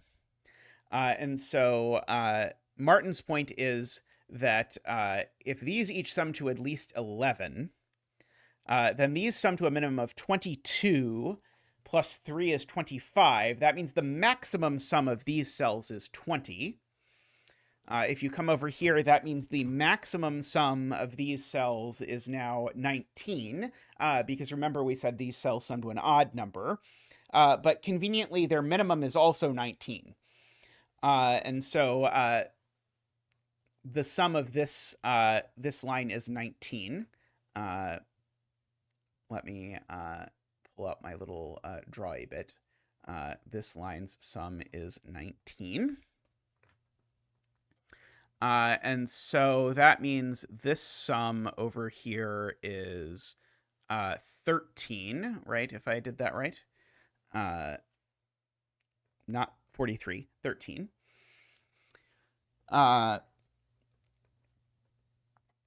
And now if that is 19, plus 11 plus 11, that would be 22 plus 19, 32, 41. Right. So now the point is, if I absolutely maximize this, that would be, that is, if I maximize the sum here, then I would be minimizing this, which would be to make this 19 plus 1 plus 2, which would be 23, which would mean that I would just maximize this out as 22, except that I know that this sum is odd. So 23, which means that this has to be 11. So we get over here that this sum is 11.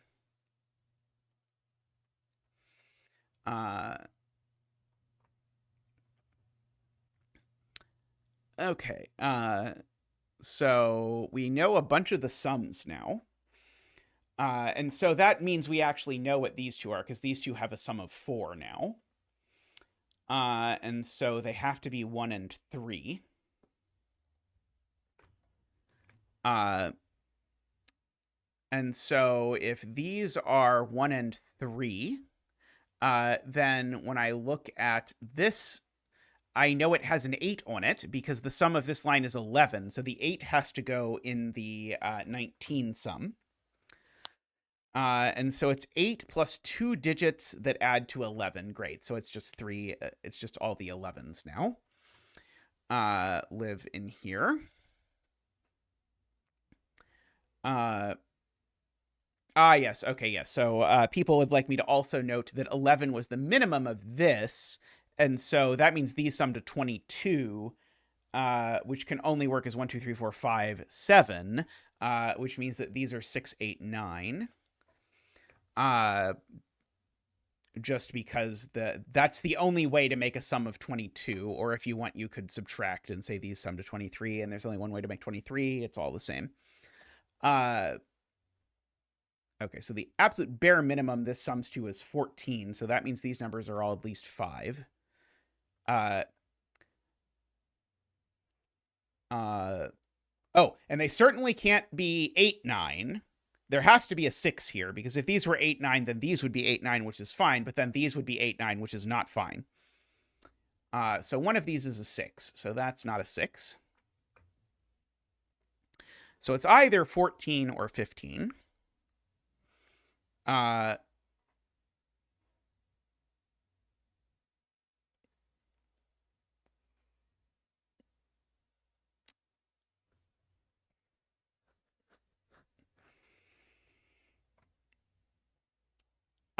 Josh is looking at how this sums to 11 without a 6, 8, or a 9.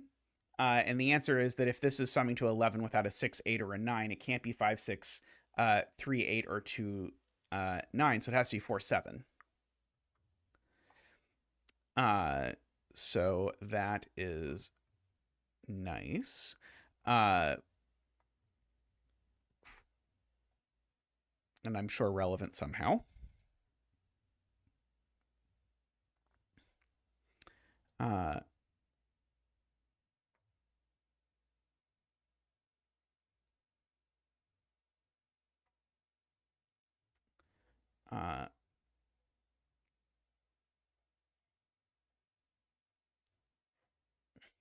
1, 2, 3 triple in row 8. Yes, you can't put 1, 2, or 3 in a sum to 13. I'd already forgotten that these don't sum to 11. Yes, you can't put 1, 2, or 3 in a sum to 13 or in a 2-cell sum to a minimum of 14. So therefore, these are 1, 2, and 3.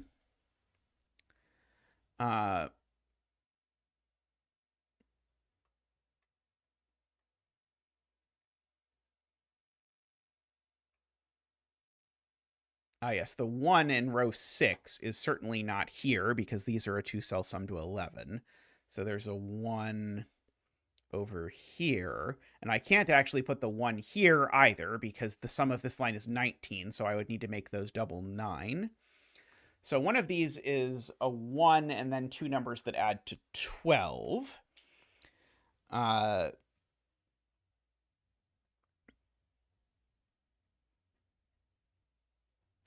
Which is interesting.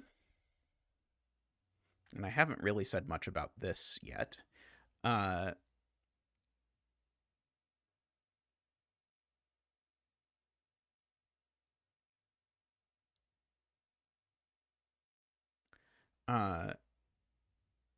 there are 3 total ways only to make 13.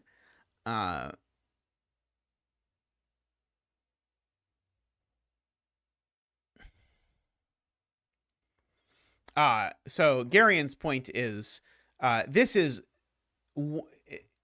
basically these numbers are a sextuple of 4, 9, 5, 8, and 6, 7.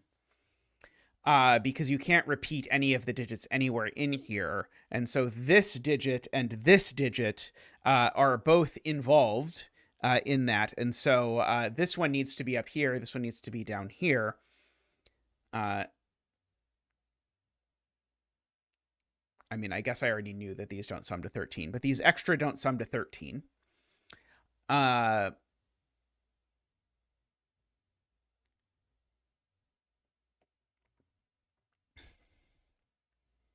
Okay, and one of these is the 4. Because this is now a sextuple, except none of these are 4. So one of these is 4, and there's only one 4 in this whole staple. And the 4 goes with a 9, so now none of these are 9, which means that one of these is 9,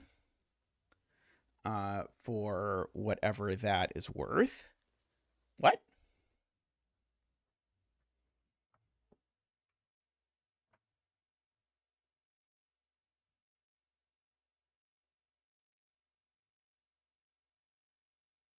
Oh, I took 9 from the wrong cells. I see. Sorry. Yeah, you're right. Sorry. If one of these is 4, it means that these aren't 9. Is the correct thing to say? Is not 9. These are from. There we go. Yeah. And this can't be 9 either. Because then that would have had to be 4. Okay. Good catch. Good catch.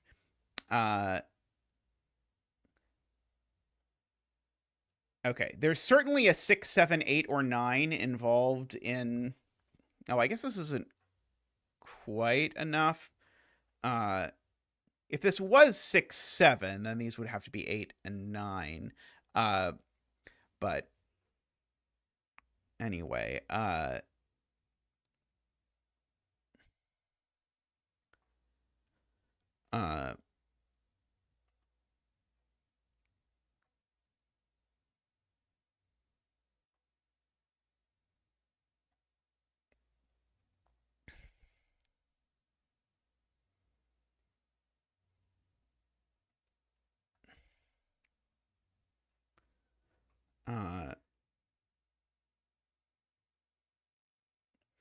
let's see.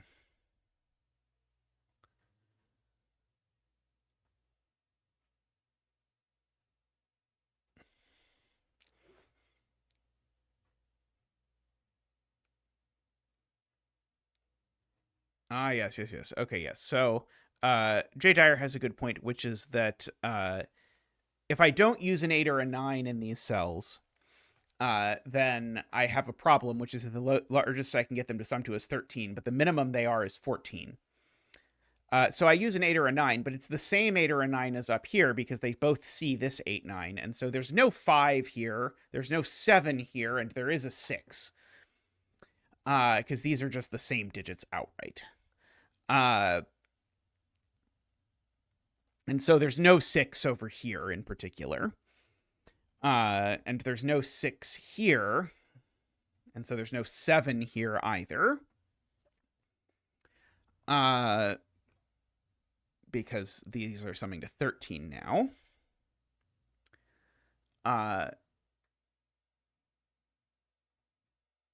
So one of these actually is a 7 for what it's worth. Both 6 and 7 actually really legitimately live in here. Okay, I need the 5 here. If I don't use the 5, now the sum is too big. Unless the sum is 15. Sorry, the sum could be 15 if these are 7, 8, and these are 6, 9. Yeah, 7, 8 just works.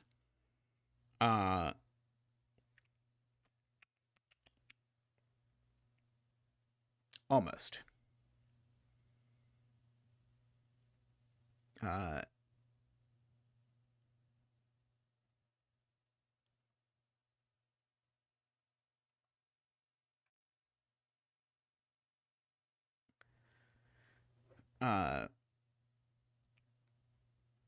Right. Okay. So Josh's point is I know there's a 5, 6, 7, 8, or 9 in a sum to 11.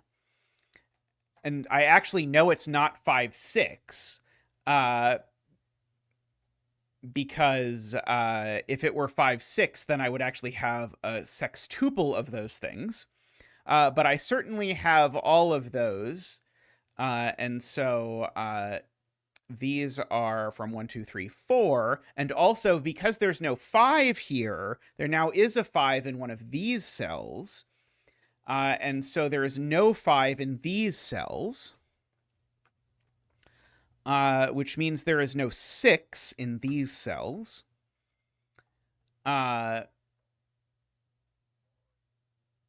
Also this... Oh, sorry, that is not how that works. Sorry. These sum to 13, not 11. It is true there's no 5 in these cells, but they don't sum to 13. There's no 5 in these cells, which means there's no 8 in these cells. And the fact that this isn't 5 also means that isn't 8. So this is 5 or 9. This is 4 or 8.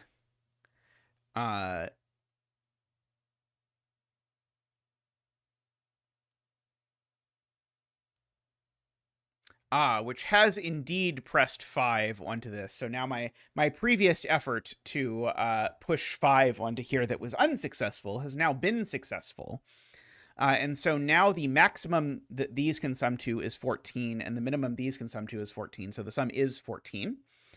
So those are 6, 8. These are 5, 9, and these we've previously said are 6, 8. And so now we're going to start getting some digits in the grid, because that 6, 8 looks at this cell, making that a 4.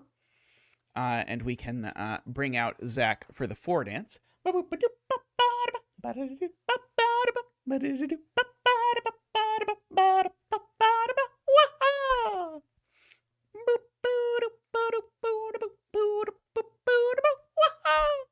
Thank you, Zach. Thank you.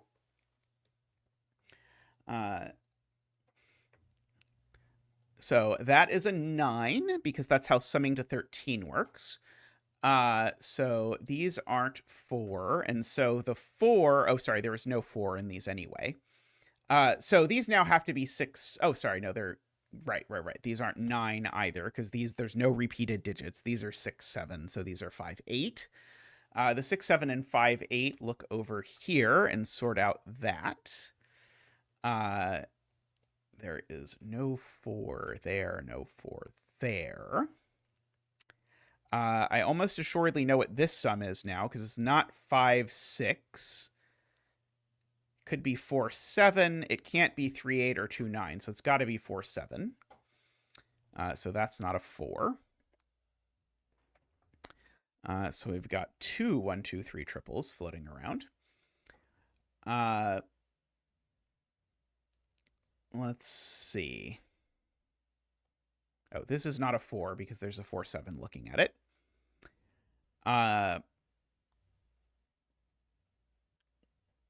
There's like a 9 down there, all that kind of stuff. All of this is true. This sum can't be all that terribly large yet. Oh, this is a 1, 2, 3 triple. How about that? So these numbers are 4, 5, 6, 7, 8, 9. And this one is not 5, 6, 7, or 8. So it is 4 or 9 only. Okay, and these are going for a sum of 19. So that is...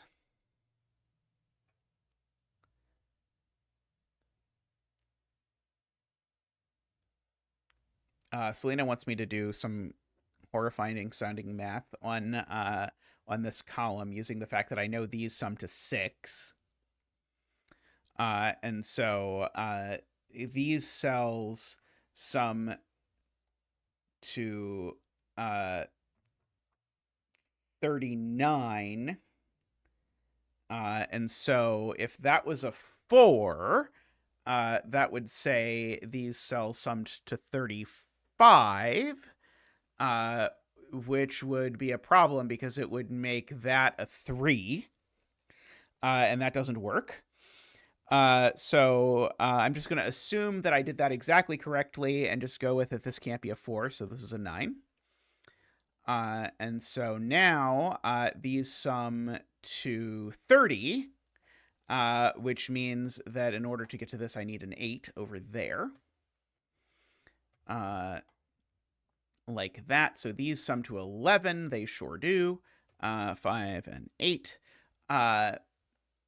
And so they definitely include an 8, as well as the other way of making 11 that I haven't used yet.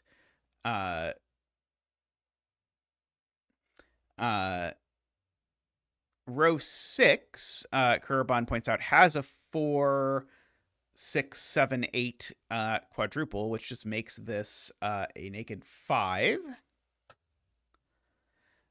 So no 5s, and these two sum to 11, so no 6s either. So these are a 6, 8. Those are a 4, 7. At the end of the day.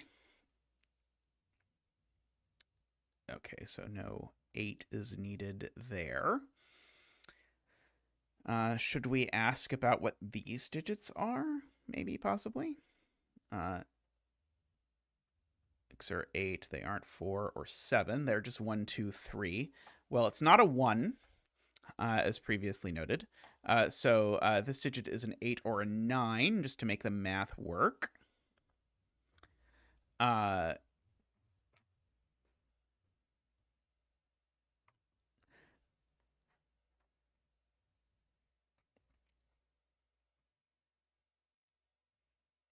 Let's see. There's some inquiry about what happens with the 1, because the 1 needs to go with two things that add to 12, and I guess people want me to remark that it can't be 6 and 6, because there's already a 6 in the box. It can't be 4 and 8 or 5 and 7. So it has to be 3 and 9. So the 1 goes with a 3 and a 9. And that can't happen here because there's a 1, 3. So this has to be the 1 together with a 3, 9. So that is not a 1. These are the other ones. Oh, and this is a 2. These are 4 and something. 7? Yeah, 4 and 7. Okay, so I've got a 1, 3, 9, and an 8 looking at this 11 sum. So it's not 2, 9 or 3, 8. It could be 4, 7, and it could be 5, 6. Oh, but it can't be 4, 7 because there's a 4, 7 in the box. So it just is 5, 6, which makes that a 7 and a 6. I guess I could have also done that by that 4, 7. if I was so inclined. Okay, so these can't be 3, 8, 5, 6, or 4, 7. So these have to be 2, 9, and I know the order. Owing to this stuff looking all over. So that tells me what these digits are. This has a 3 looking at it, so it's a 4. I guess I don't know whether this is a 1 or a 3 yet. I do know one of these is a 2 for what it's worth. Okay, so we've got all kinds of... Oh, this 2 looks over here. So that is a 3 and an 8. So that is a 6 and an 8. So this is not a 3. Let's see. This is not several things. So in fact, it's not 2, 9 or 4, 7. So there's only 2 options left, which is this is 5, 6 or 3, 8. Of course, that's not an 8, so that's not a 3.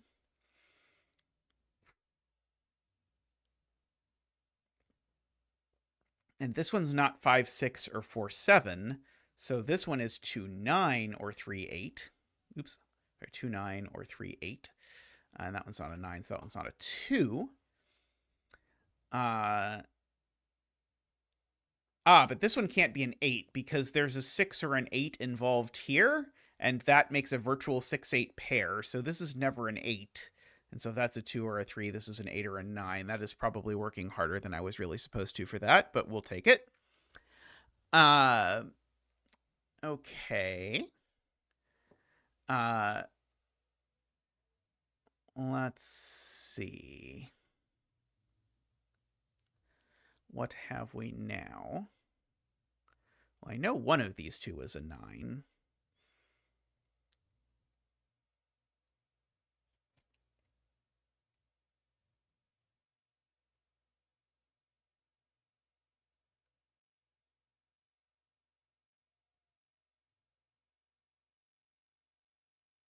Let's see. What is the thing to see now?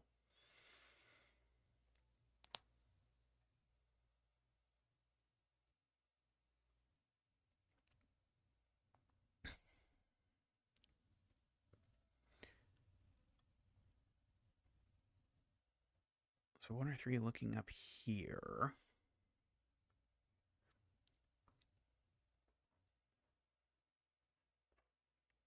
There's A47 in here. This line definitely has a... this line definitely has a 6 on it. Doesn't tell me a whole lot, if I'm being honest. Let's see. Suddenly everything came crashing to a halt. What am I missing?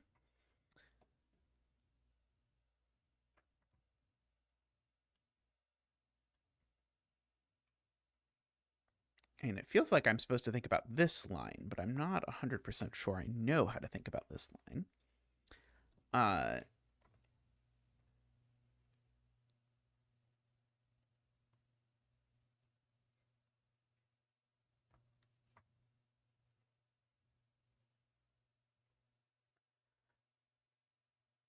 The 1 here goes with a 4, 6 or a 3, 7.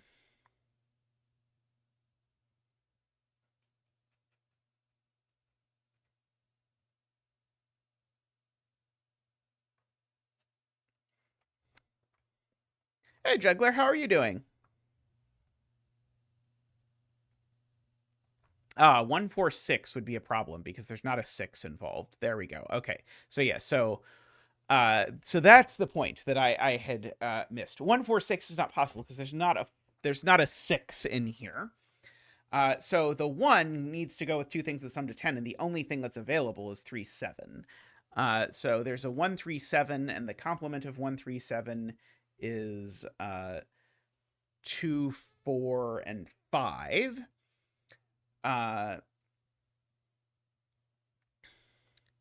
And so there's a claim that one of these can't be 2, 4, 5.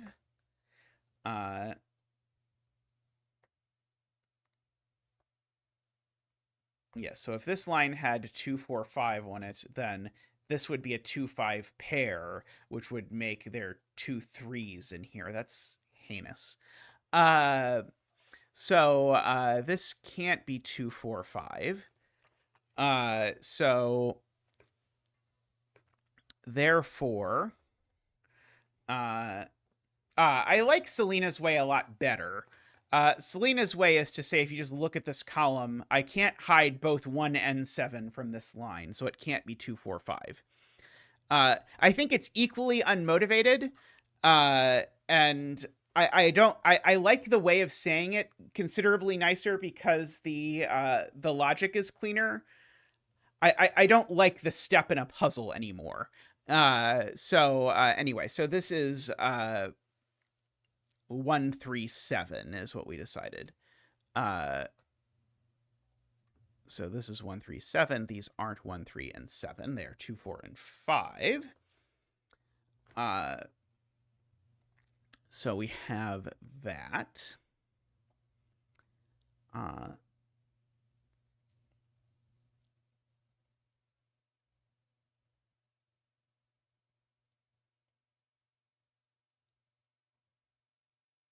Okay. That seemed like the kind of thing that might be useful. I'm not yet confident that it was, in fact, actually useful. Let's see.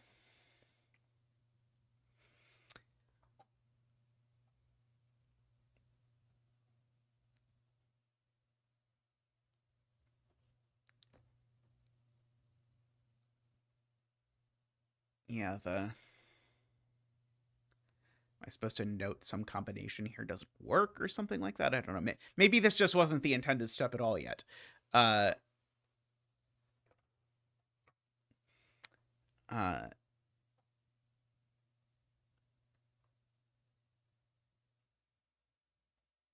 see. Johnny says the maximum this line can sum to is 15.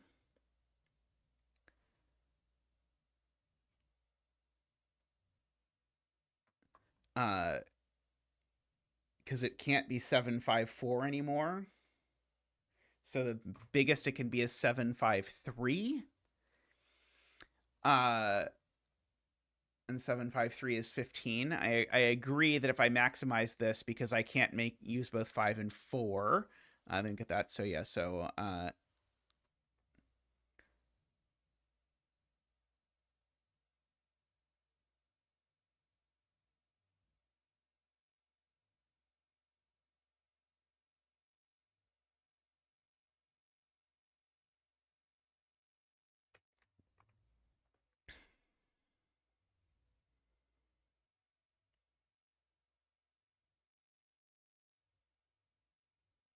Lord.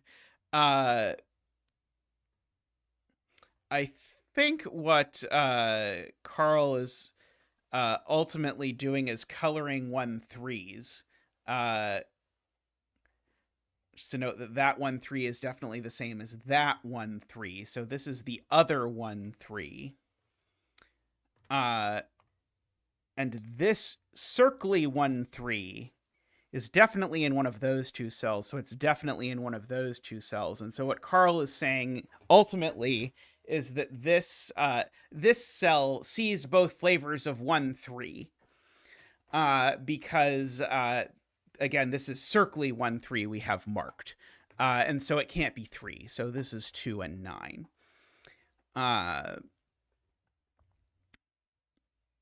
Okay.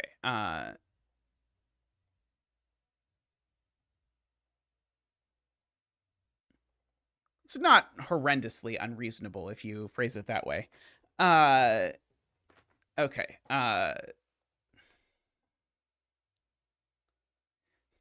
Wait, that still doesn't do anything.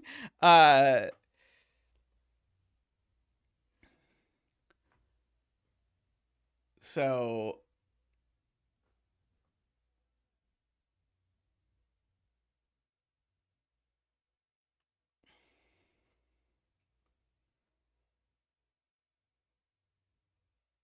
okay. So The point is, I said earlier, there's definitely a 6 on this line, because there's nowhere else to put 6 in the row. And at the time, that wasn't very useful. But if you combine that observation with Josh's observation and Johnny's observation, then you'll note, remember we said the maximum this line can possibly sum to is 15, because of this column interacting with this.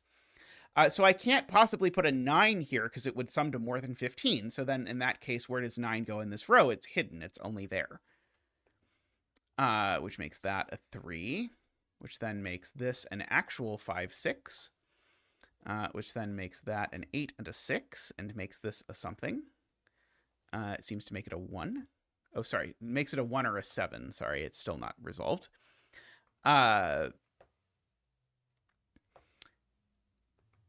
Okay, there's definitely a 1 here as well, actually. If you look at the row, there's nowhere else to put the 1.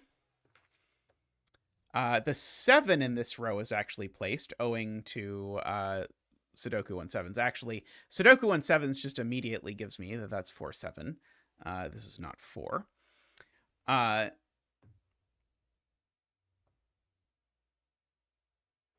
Okay, there's definitely a 4 in one of these cells.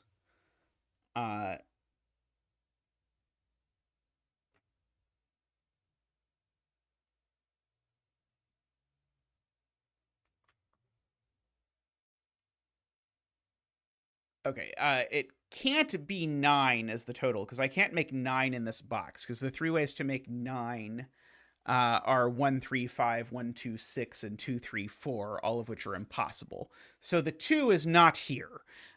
So the 2 is over there, so that's the 5. And so then we now know that this is 1, 5, 6.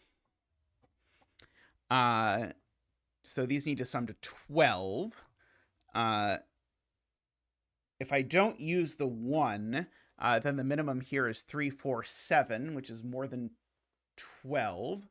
So I need to use the 1 for whatever that is worth. And then I need 2 cells that sum to 11 that aren't 3, 8, 2, 9, or 5, 6. So they have to be 4, 7.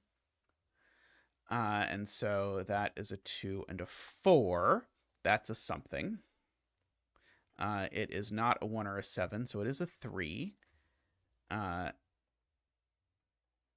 see, that is a 3 and a 1. That is a 7 and a 1 and a 7. This is a something. It's a 5.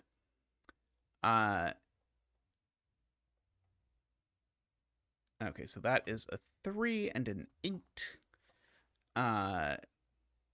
These are a 2, 6, 8. So in particular, that's not a 2, it's a 1.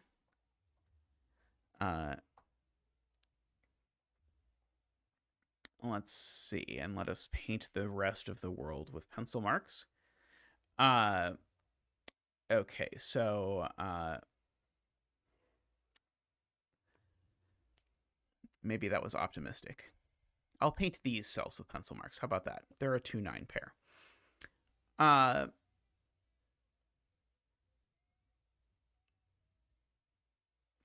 Yes, where's the 9? Right, so there's an aligning pair of 9s here that tell me that the 9 in this column is in one of these cells, but there's 9s in those rows already, so that's a 9.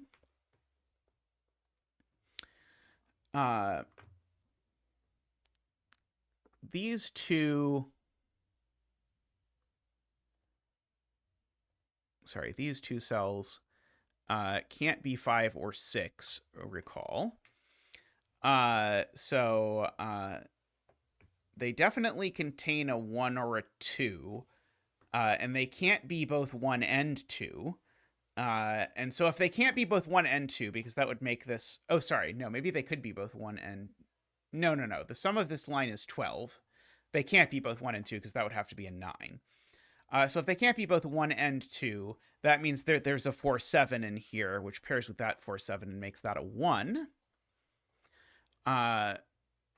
Which means that, in fact, there is a 2. And so this is either 2 and 4 with a 6, or 2 and 7 with a 3. And that one doesn't work. That is a 2, a 6, and a 4 to fill that in, using Johnny's observation that there was a 4-7 pair here that actually sorted that all out. 5, 9, 7, 4, 8, 6, 2, 5, 6, 5, 6, 5, 6.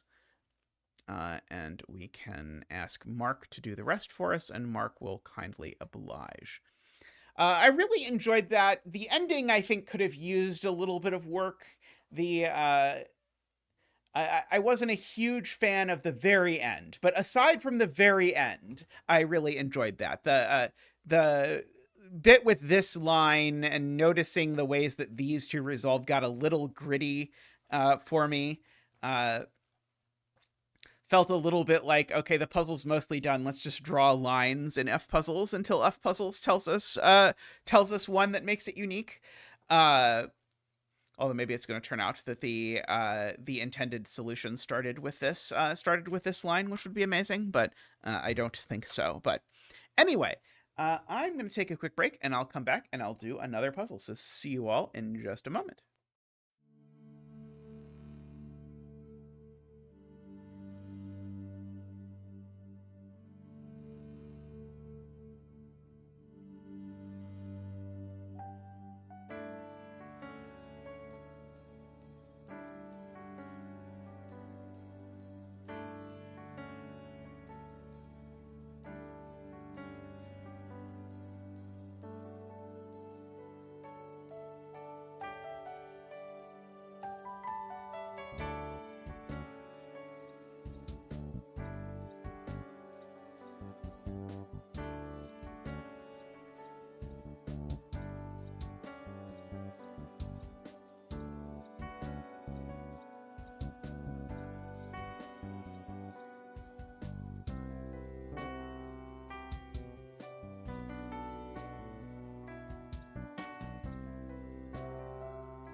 Welcome back.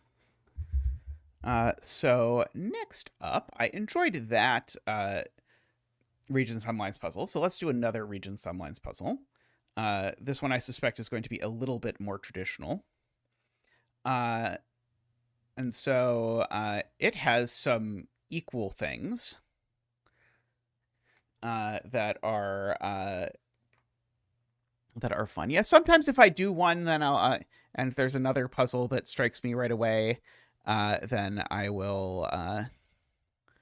Oops, why did I? That's not how that works. There we go. Okay. So we can mark all of those. These I know have to be big at least. It's funny. This is what I consider to be the standard introduction to one of these puzzles because there are sum of it's a single digit that's a sum of 3.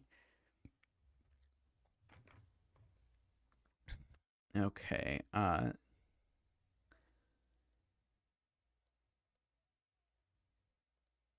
these two are the same, and these two are the same as well. Oh, and these two are the same, and these two are the same.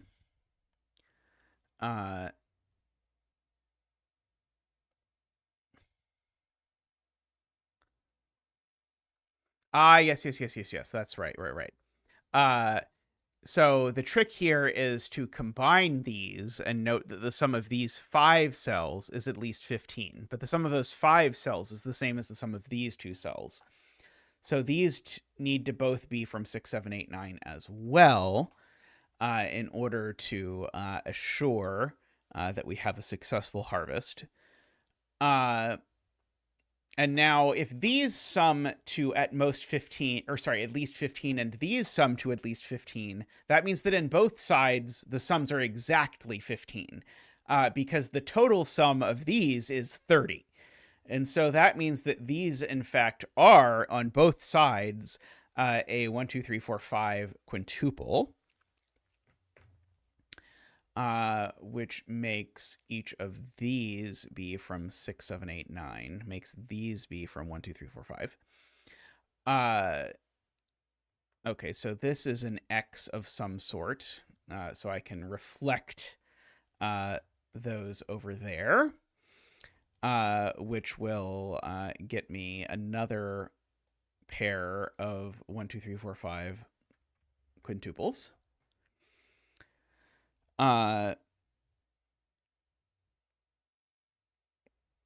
Yes, and we can do some geometry, Josh points out, which is that these 2 digits in box 9, they definitely have to go there, because these 2 are the same digit, and they're not that digit. So this cell is a 6, 7, 8, 9.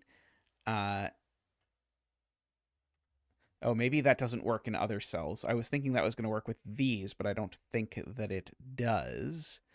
At least not immediately. I mean, I know that this is red circle, actually. Sorry, I know what this is. This is red circle because it sees the other 3 flavors of 6, 7, 8, 9. And so that's going to percolate because that's going to tell me that this is orange circle. And now that's going to tell me that this is red X, and so this is orange X, which is going to percolate over there like that. Okay. And so we had said that this is for sure orange circle. So one of these 2 cells is orange circle. This orange X we can replace over here. Oh, thank you. That was supposed to be red X. Thank you.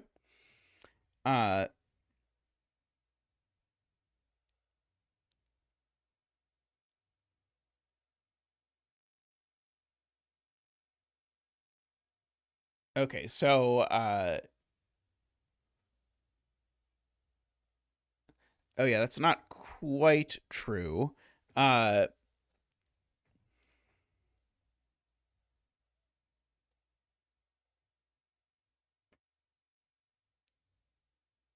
Let's see. We've got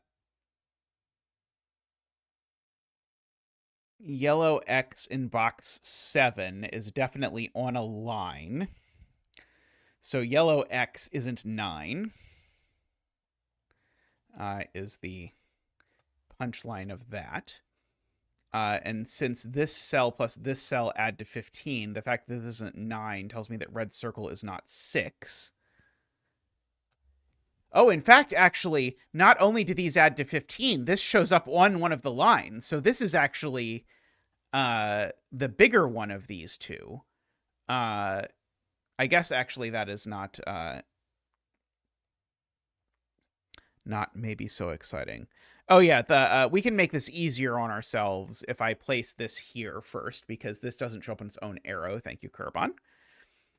And so therefore that is my x. That is 6, 7, or 8. Oops.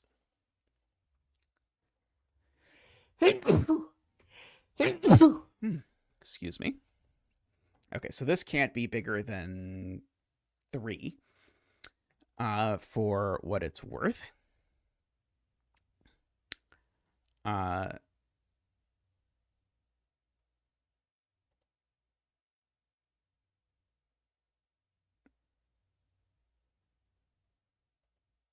Right. So what we've learned here is that orange X is smaller than red circle, and yet orange X plus red circle is 15. So orange X can't be 8. So that can't be 7.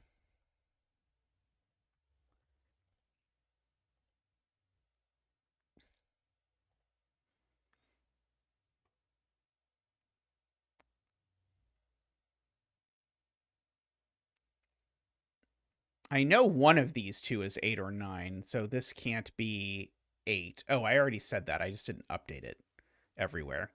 I see. It's exactly the same deduction. I just didn't bother apparently figuring out what else is happening. Okay, so this orange X certainly gets placed there. And so then the last orange X gets placed there. So this is 6 or 7. This is 6 or 7.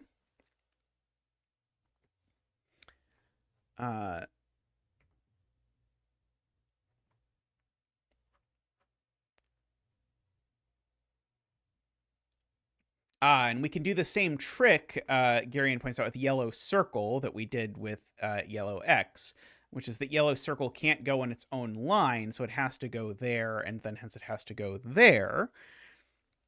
And so now yellow circle is smaller than than red X, and these sum to 15. So yellow circle is in fact the other 6, 7. And red X is the other 8, 9. Okay. Oops. Isn't it cute how that worked out? Okay, so there's definitely a 1 and a 2 in here, owing to the fact that this is summing to 6 or 7, and there's no 5. So there's no 1, 2 over here. This is a 6 or 7. Oh, these aren't 8 or 9. That one's not 8 or 9. That one's not 8 or 9.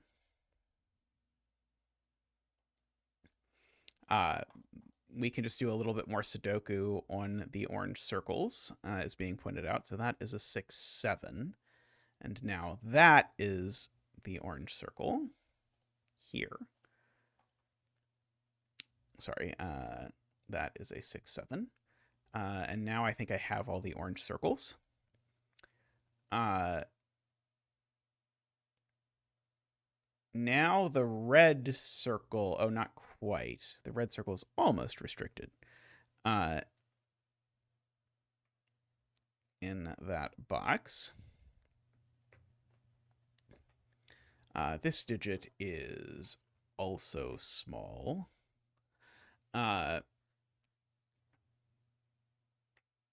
These two digits are related, right? In some capacity. Yeah, one of these is a 1. And one of them is a 3, right? Because these are in fact a 1-3 pair, because these two add to 15 and these two add to 15, and so they're either 6, 9 or 7, 8. So this is never a 2. And these are in fact a 1-3 pair. Oops, that's not what I meant to do. So this cell here, if I write down what it can be, oh, it could still be the red X9, I suppose. Right. This is not 6 or 7, and therefore this is the red circle, because it's the only thing left. For what it is worth. And this isn't 6, 7 either, so that is the red X.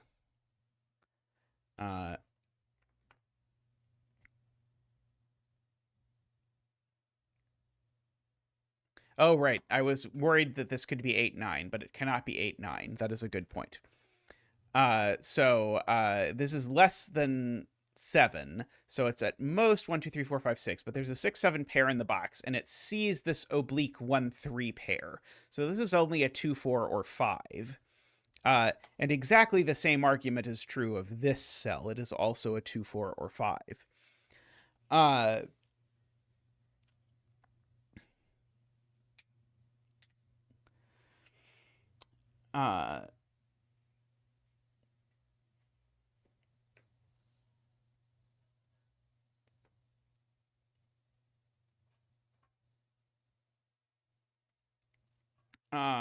Wrogn is pointing out that the red X in this box is in one of these two cells. And so, and the red X in this box is in one of these two cells, because again, you can't put them on lines that add to 6 or 7. And if you combine those two together with this red X, then you get that this is red X.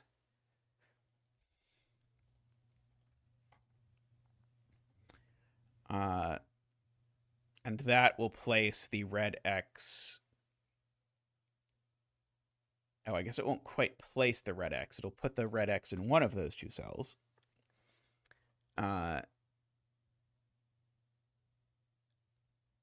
Yeah, we should probably do red circle first. So red circle is in one of those two. Red circle is in one of those two. And those point at this box and place the red circle there. Okay, and now red X is just placed in this box.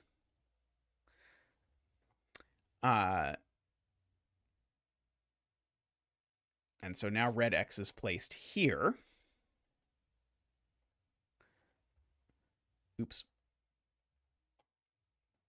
And so now red X is placed here. And do I now have all the reds and oranges so I can start focusing on placing greens? I could. No, I'm missing one in this row. I'm missing the red circle in this row. Oh, I don't know which of these it is. Oh, but I know where the red circle is in this box, which will help. So that is the red circle 8, 9. And so now that looks up and tells me that's the red circle 8, 9. Okay, so I've got 4, 4, 4, 4, 4, 4. I'm still missing a red circle down here, but it goes there exactly. 4, 4. Okay, now I think I really have all of them.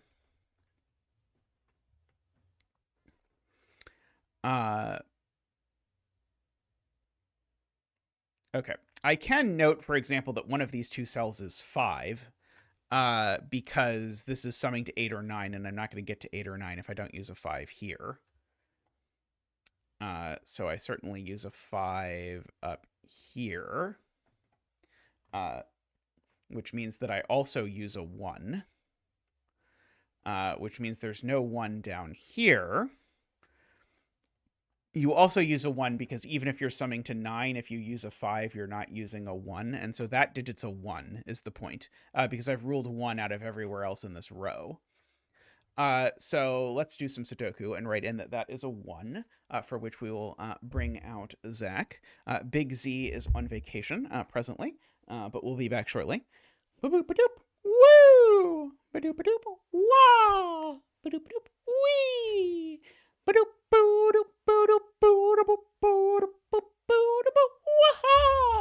Thank you, Zach. Thank you.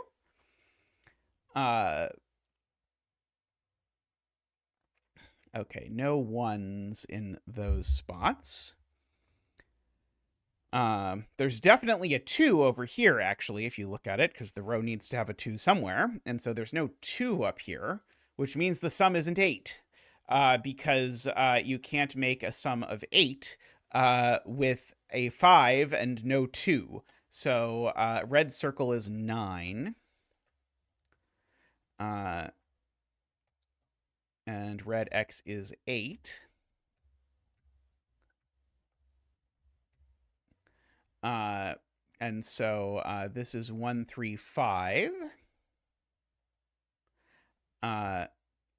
4, 9, and this is 2, 4. So then we know that this is 3, 5, adding to 8. We've got this. This is not a 4. Oh, this is an 8. Thank you. Suspicious looking 8 in box 1. Fair. Okay, and if those are 3, 5, then these are not 3. And we can do math, I suppose, to figure out that 1 plus 2 plus 4 is 7.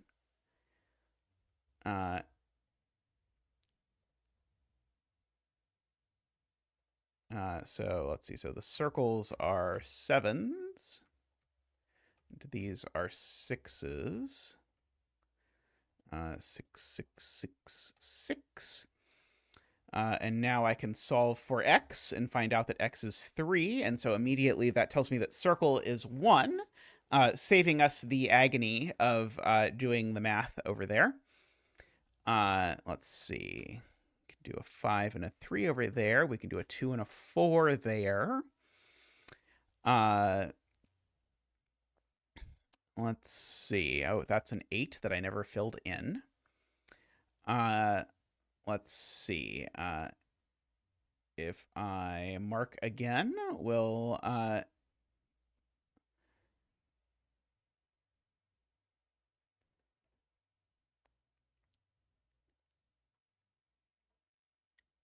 okay. Well, this isn't a 1 because it would need to be an 8 that went with it. So that's a 4 and a 5, which makes that... Oh.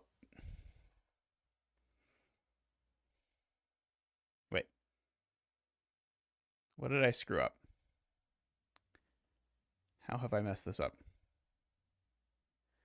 Because I seem to have made it impossible to put a 4 into box 4. Oh, row 3, column...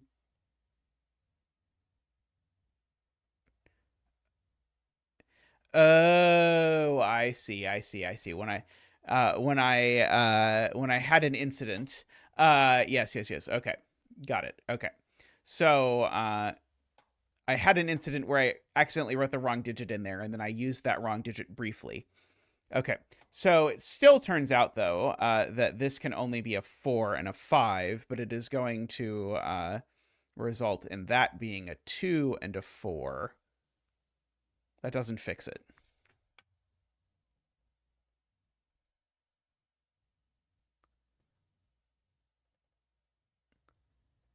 Oh, I wonder if I did something else with that. Oh, this cell also could have been 4. I see. Good Lord. Okay, yeah. So I have really done the dog on this one, or whatever the phrase is. Okay. So we have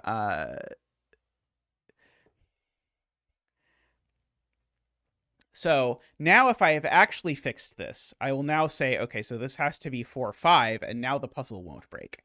We will do our best. So that is a 4, a 2, and a 4. And so we will ask Mark for help and guidance in these trying times. So that is a 1. Let's see. Okay, so those are 1, 3, 5. That's the 1 and the 1, 3, 5. These are 2, 3, 5. So that's the 4. This isn't a 4, so that's not a 2. This is never a 3. So this is never a 5. Yes, this is never a 5. So that's a 1 or a 4. Let's see. This isn't 1. That's not 1 either, apparently. let's see.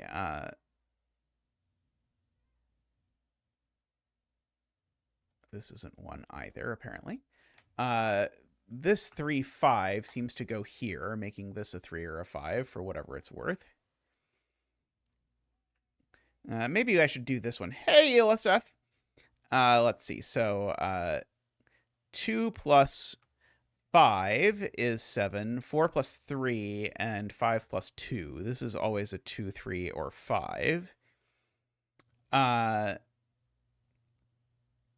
Okay, and so I'm always using a 2 or a 3 on this. I guess basically the point is there's no 1 on this, so that's a 1. Maybe that's a better way to say it. So that makes that a 3, which does indeed make this a 2, 5, which makes that a 4. Makes that a 1 and a 5, makes that a 2 and a 5, 4 and a 2, 3 and a 5, 3, 4, 5, 3, 2, 5, 2. Let's see. Okay. We'll tidy all of that up. That is a 2, 3 pair, making that a 1.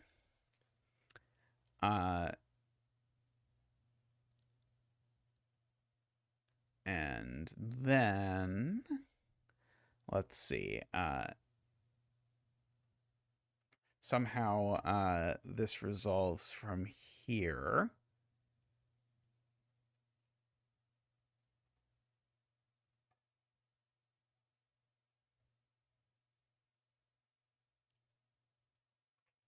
Ah, yes. Okay, that's the evil way. If this is a 2, 5, then it makes this a 3, 3. This is just a Y-wing, right? Phrased in some way that I can't quite understand it. Oh, this is like a slightly more complicated Y-wing. Yeah, this is a slightly more complicated Y-wing because part of the one of the branches of the Y-wing is coming from this sum. So there's an extra link in your Y-wing, but basically the point is 2, 5 here breaks this. Okay.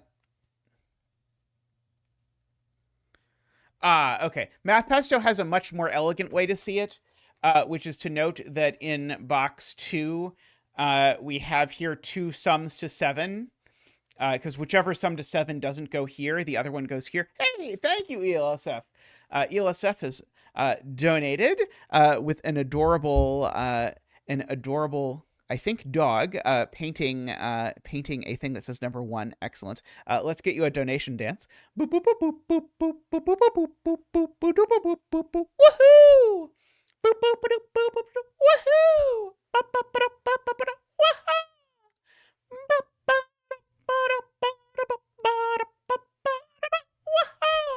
Thank you, Zach, and huge thank you, ELSF.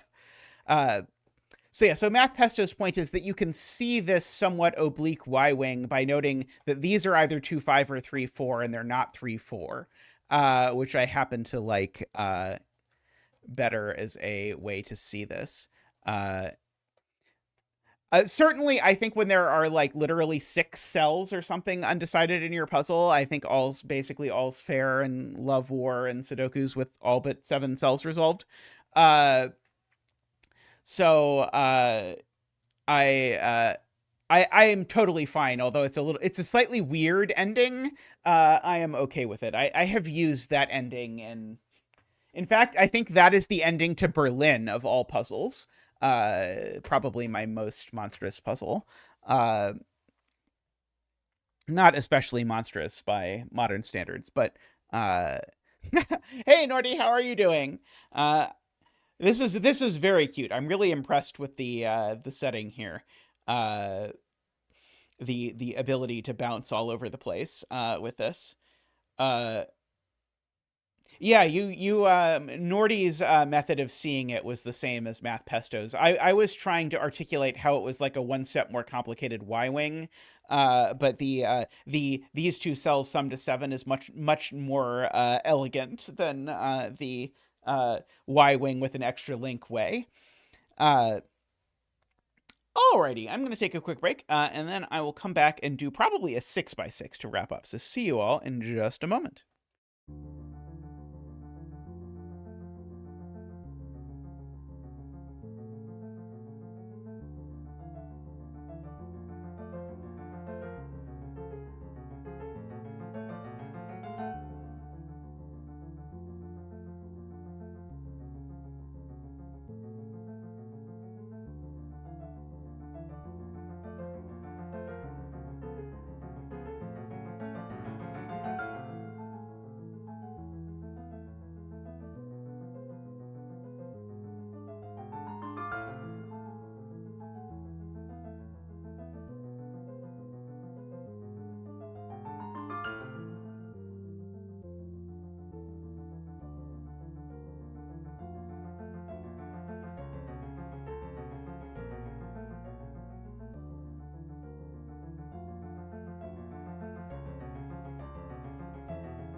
Welcome back.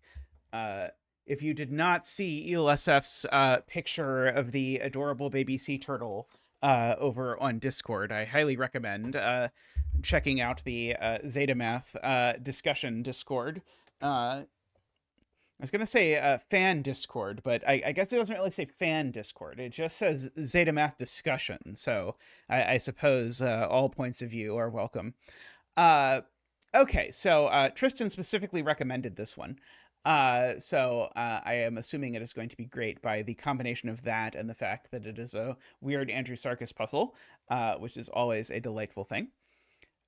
So digits in arrowed cells indicate the distance to cells in the indicated directions, which contain digits in a ratio of 2 to 1 to the arrowed digit.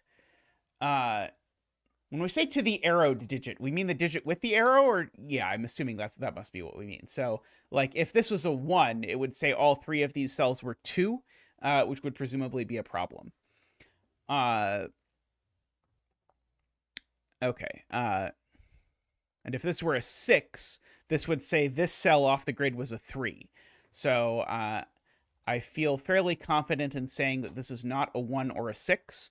If it was a 5, it would have some rather significant problems, owing to the fact that owing to the fact that there aren't any digits that have a ratio of 2 to 1 with 5. And if it's a 3, that's also a problem, because then it would put 6s in these 3 cells, and 2 of those cells see each other. I'll let you decide which. 4 is actually the same problem, because it would put 2s in all of those cells. And so the only thing that this can possibly be is a 2. So that means that these cells are all 1 or 4. Okay, and this one can't possibly be a 4 because that would be off the grid. So in fact, this is a 1, that's a 4. What? Tristan says I'm wrong. Oh, I can't count. Oh, yes, I just... there we go. Got it. Okay, sorry. This still can't be a 4, and now that one can't be a 4 either. The whole break-in was based around the fact that I couldn't put these in the same row and column, and then I put them in different rows and columns anyway. Okay, there we go. So that means this digit is a 2, and if you point at these, that means that these are a 1 and a 4. How could that not be how you broke into the puzzle? I mean, this is just like I saw this and I was like, okay, well, there's only one digit that can point at 2 things, and this has to point at 2 things.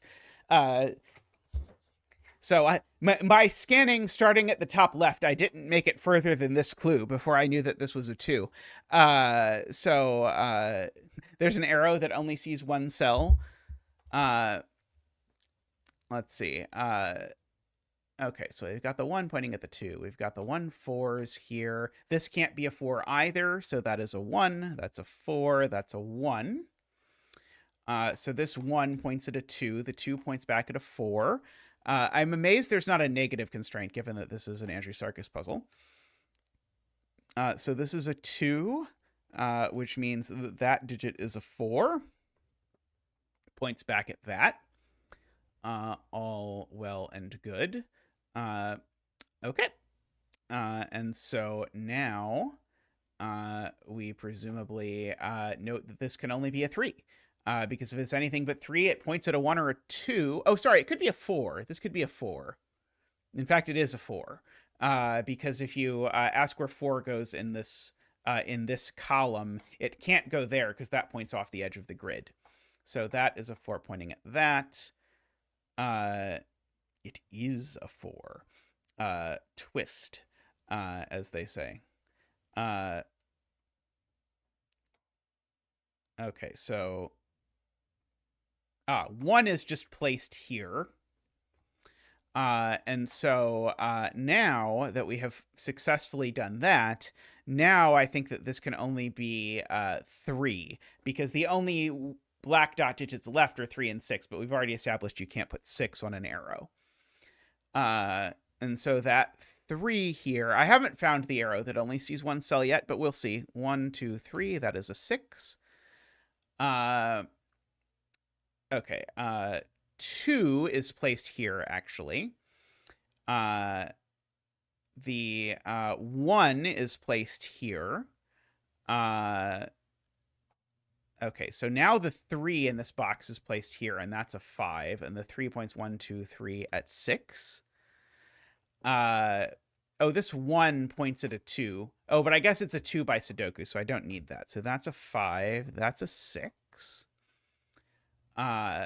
Okay, I think I can probably hit the mark button and get most of what's left. 3, 5, 6.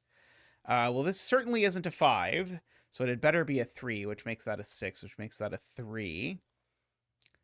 That is a 6, 4, 5, 4, 3, 5. That was lovely. Even if apparently I did the break-in wrong. I mean, I'm very curious if Andrew watches this. I sort of feel like this must have been the first cell that the setter put here.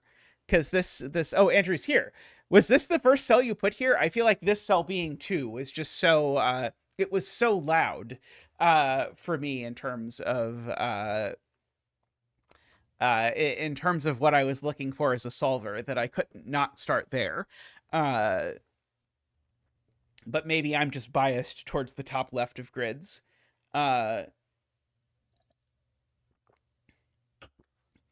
I suppose that I'm going to guess there is a negative constraint. It's just not specified.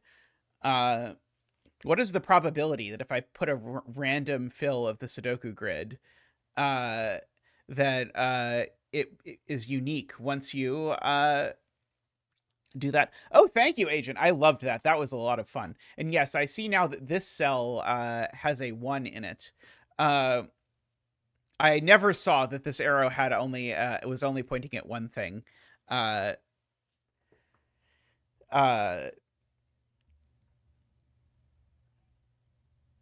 yeah, I'm very curious. I feel like probably most of the time it would not be unique if you just filled in the grid randomly and then put all the legal arrows in, but maybe.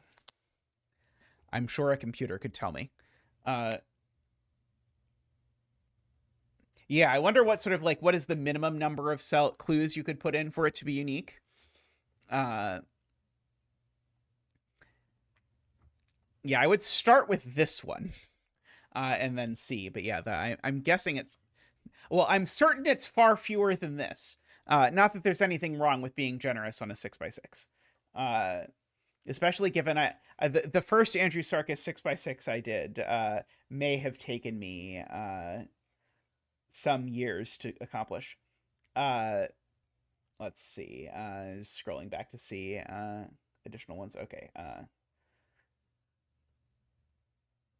Let's see. Here is another Andrew Sarkis one called Once Upon a Prime. Digits belong to one of 3 sets. The primes, the composites, and the units. 1 is not prime, is the important piece. -1 is sometimes prime, but 1 is never prime. Weirdly enough. Okay, and so circles are these... Is this a... Wow, my brain just completely blanked after immediately thinking... Is this a Grockles tribute puzzle? There we go. Grockles was the name I was trying to come up with. Grockles, whose Discord avatar I assumed for years was Brian Griffin, and turned out to actually be some astronomy thing, which somewhat radically changed my my view of him. Okay, circles. Yeah, Michael points out, by the way, that you can't do the previous puzzle in any size larger than 6x6 because you start running out of, or you start being unable to distinguish between the primes between n and 2n. I guess you need a strong version of Bertrand's postulate to prove that there is no larger case. Because there's always a prime between n and 2n, but eventually there's more than one prime between n and 2n, and the rule set can never distinguish between them. Maybe with doublers. You could do it with doublers in the weirdest doubler puzzle ever. Uh, the 5 could point at a 5 with a doubler and distinguish it. I haven't done a doubler puzzle in forever. Okay, sorry. Anyway, we were discussing prime factorization and primes and Grockel's avatar. And so circles count cells in the surrounding 3x3 neighborhood, including themselves, which contain digits belonging to the same set as the circle digit. Squares count cells in the surrounding 3x3 neighborhood, which contain digits belonging to different sets than that. Extra credit. If you can determine whether or not squares count themselves, all possible circles and squares are given. Okay.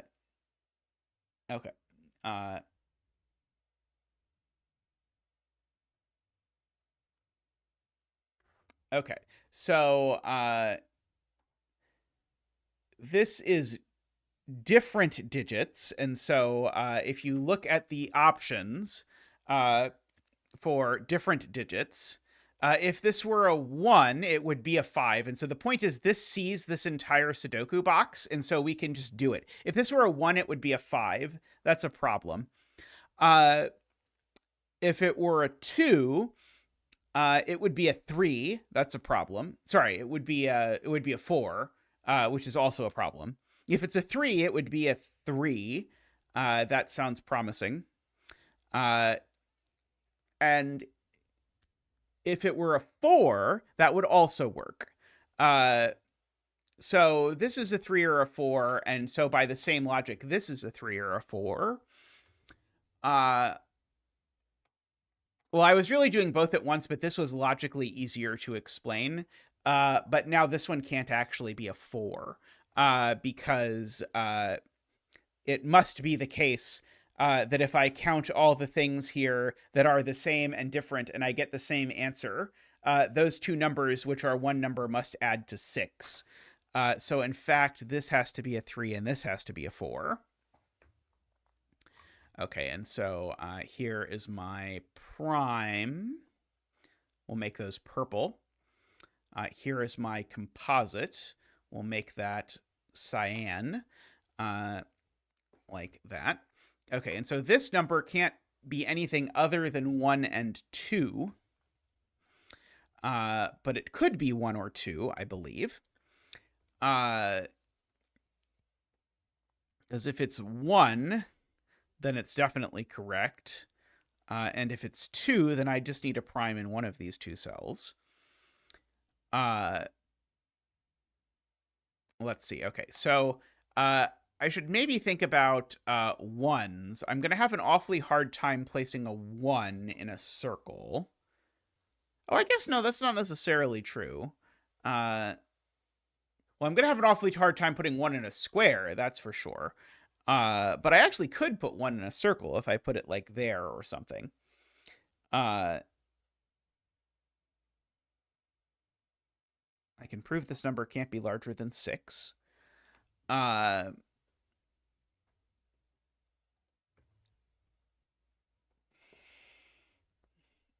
Okay, this number is always at least 3. Because it sees the whole box, and everything has at least 3 things that aren't it, but it's not 3. So this is 4, 5, or 6. And likewise, this is at least 3. And it's not 4, so it could be 5 or 6. That seems reasonable.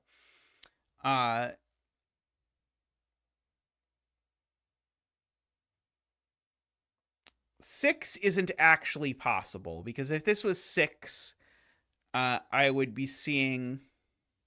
Oh, actually, sorry, maybe it is. This is 6. I would be seeing 3... No. No, I'd see 4 things in this box, and then I need to see 2 things up here. No, that seems possible.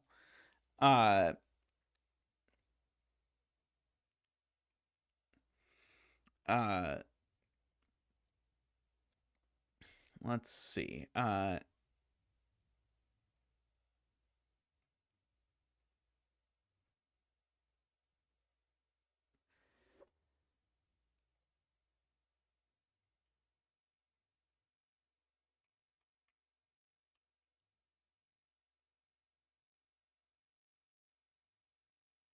think there's a problem with putting one in. Oh, there's a negative constraint. I see. I see. All possible.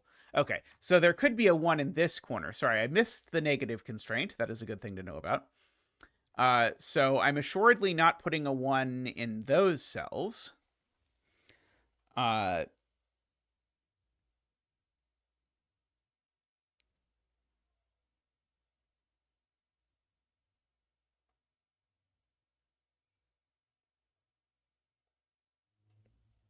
Likewise, I know like that isn't a 3, I suppose. And that isn't a 4. Uh,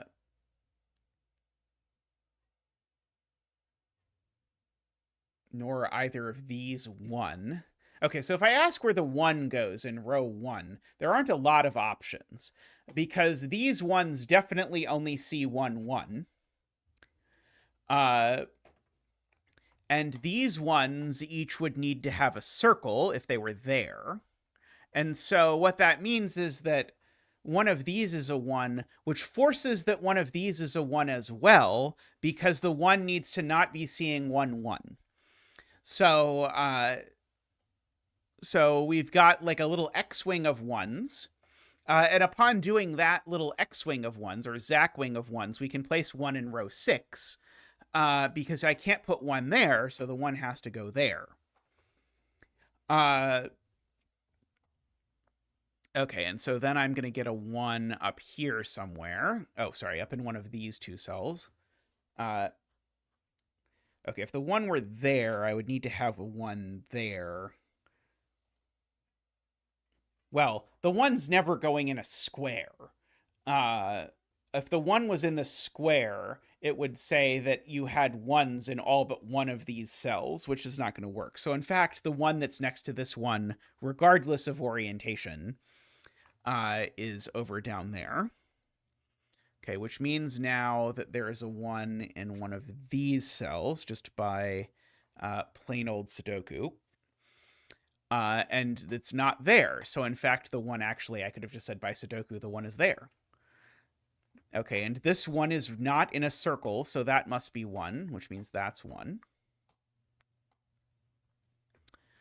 And yeah, that's all good, I suppose.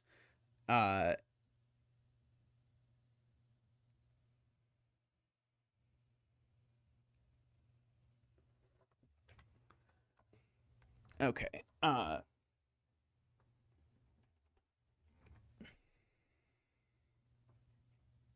So these digits aren't 3 or 4, because if they were 3 or 4, they would have a square or a circle and a square around them. So if these aren't 1, 3, or 4, that only leaves them being 2, 5, or 6 as the only possibilities.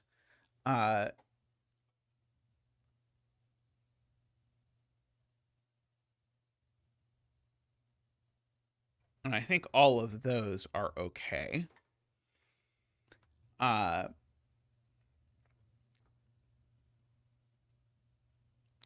Also, these are 2, 5, or 6.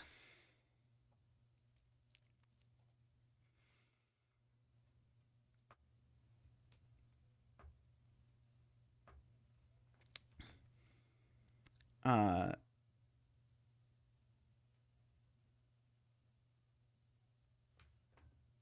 see, where's the natural next place to look?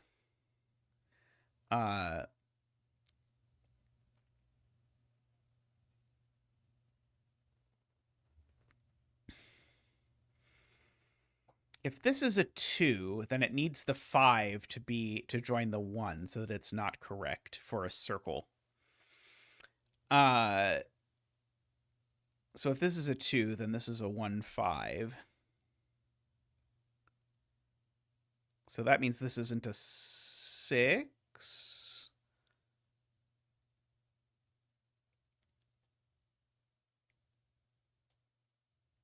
Maybe that's not quite true.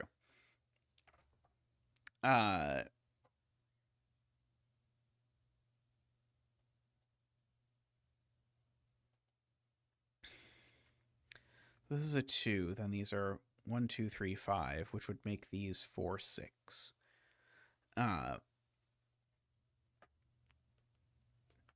Okay. I guess here's the question. Can this circle have a 4 in it? I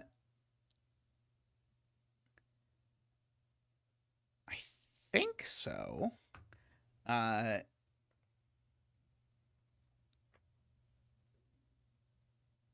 Okay, let's see. We're being instructed to look at this cell. 4, 5, 6. Okay. So this can't be 2 because it definitely sees more than 2 primes. This one, 2, 3, 4, 5, 6. It also can't be 2 for the same reason because it definitely sees more than 2 primes because it sees a whole box's worth.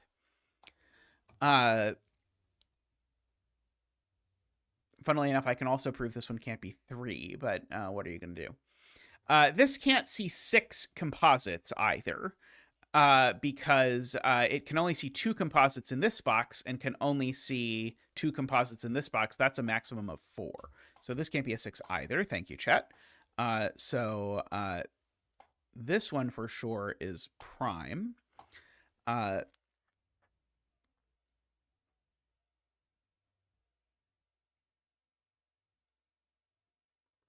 If this was a 5, it would make both of these prime.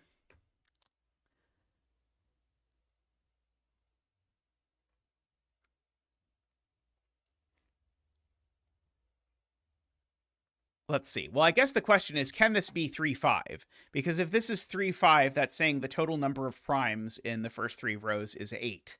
And 8 is less a multiple of 3 than it should be. So this can't be a 5, because if this is a 5, then this is a 3, and they would count every prime in those rows exactly once. So this is a 4, which makes it blue. So this is counting cyan composites. So we're saying 2 of these numbers are composite. And so that means both of these numbers are prime automatically. Because we've got both composites here and a 1. And so if you're neither composite, the 4 and the 6 both have to live here, and you're not 1, then you're prime. So both of these are prime. And now that makes this a 5 because it sees all of these things.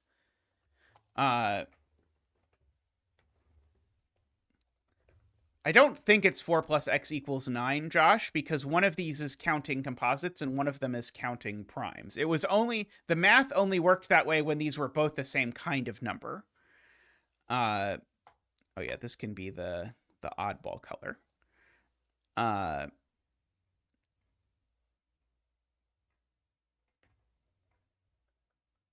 Okay, well this can't, oh sorry, this could be, well, let's see. I know that there's a 4 and a 6 in here. And that one's not a 4, of course. I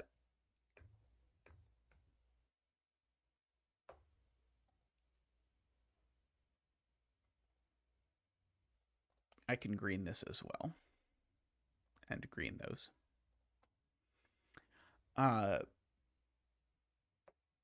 So these are not 4 or 6. I suppose I should fill in. So these are 1, 2, 3, 4, 5, 6. Okay, so this is 2, 3, or 5. And we know that there's a 4, a 6 over here.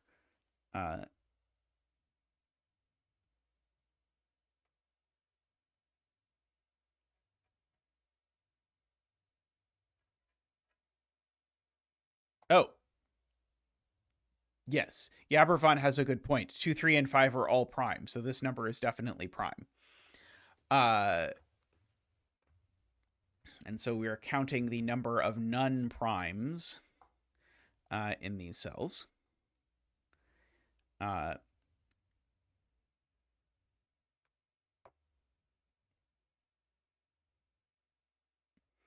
Funnily enough, I know one of these two cells is the 4 for column 3.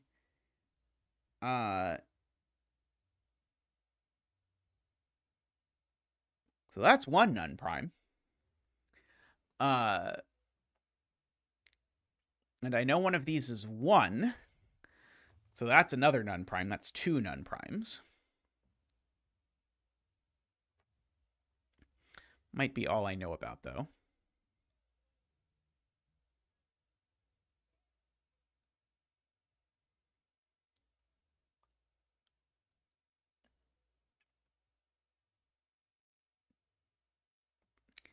If this is a 6, this is a 6 automatically.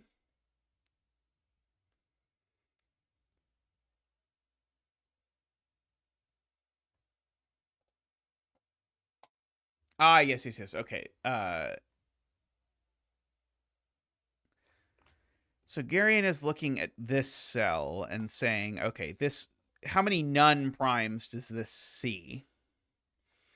It can see at most one non-prime here, because there's only one non-prime left.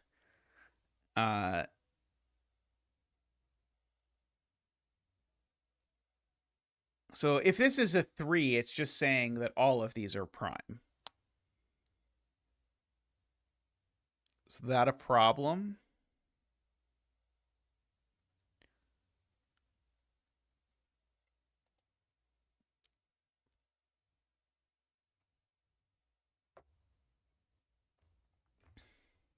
Uh,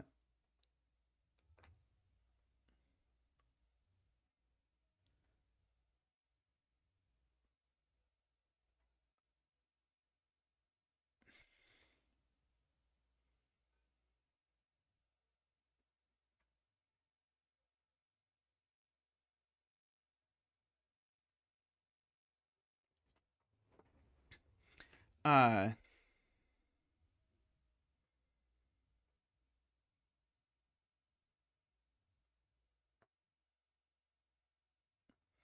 let's see. David says,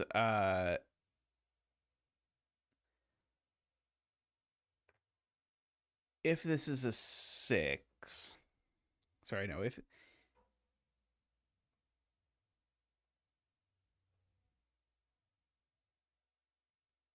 so if this is a 3, all of these are prime. And if this is a 6, um,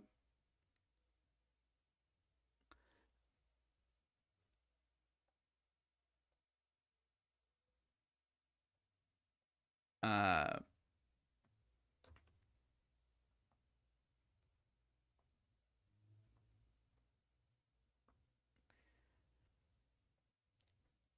I'm trying to understand this. It's that cell.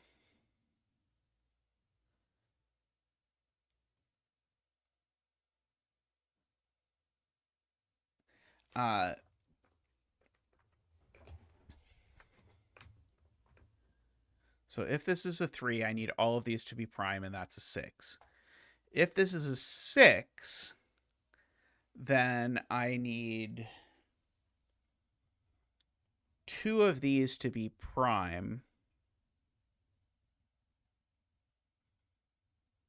Are we like using something like that can't be a 6 or something like that?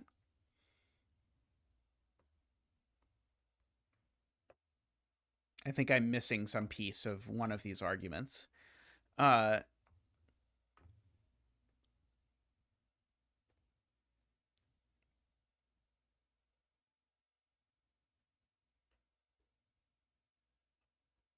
If this is a 6, it already sees 4 of the things it needs. It only needs to see 2 more non-composites. Wouldn't it have to see the 6? I think it would have to see the 6, not couldn't see the 6.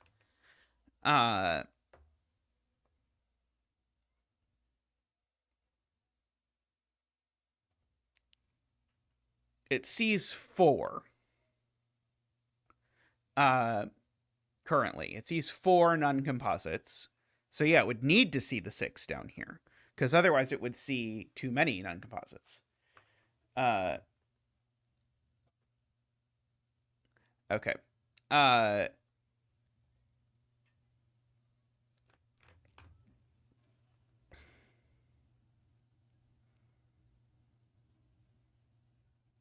People keep saying now this is prime. What is it about this number that makes it prime? Oh, you're just saying it can't be 6 specifically. I see. Because you're just saying if this is 6, then this is 3, and that doesn't work because if this is 3, all of these are prime. Uh, got it. So yeah, so basically by exhaustion on all of the numbers. So this is a 2 or a 3. Uh,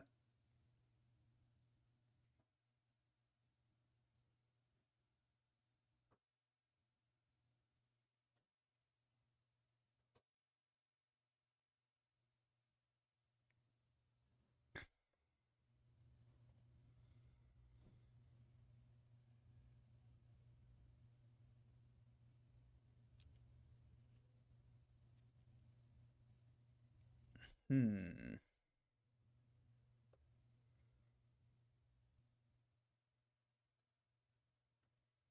Trying to see if there's a clever negative constraint use or something like that that we can do with like these numbers being 2 or something.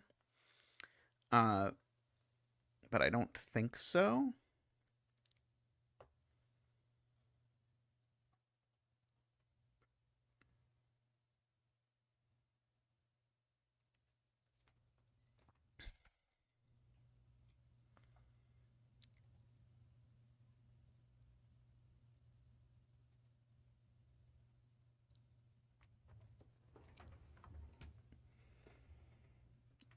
Um, yeah, I can't quite put any pressure on that. I haven't done great at putting pressure on this. If this is a 6, it does put a 6 in one of these cells.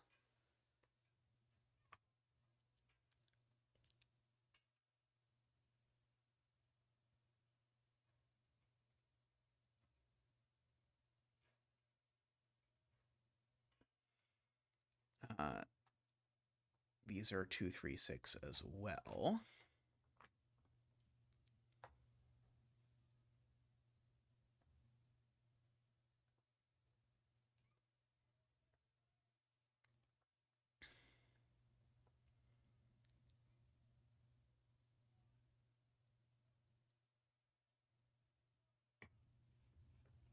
Okay, 2, 3, 4, 5, 6. I guess not 4.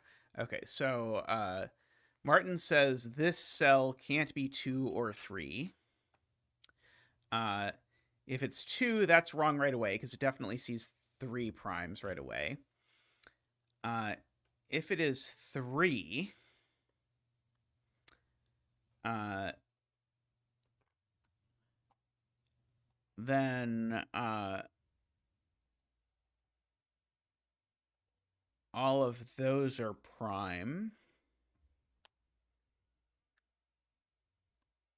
What else do we know is prime that it sees?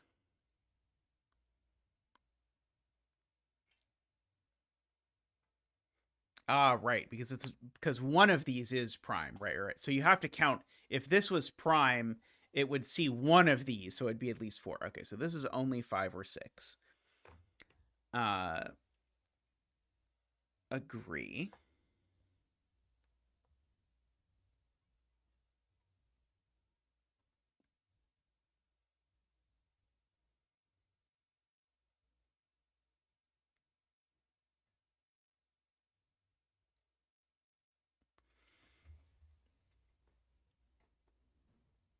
Okay, if this were a 6, we would see 2 composites here, and we would need both of these to be 4, 6 in order for that to work. And of course, both of these would wind up being 4.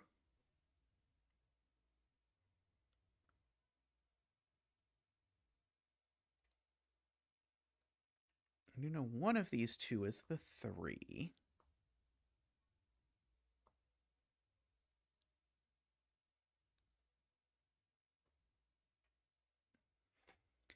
I had to decide if there's something like I know that this isn't prime or something.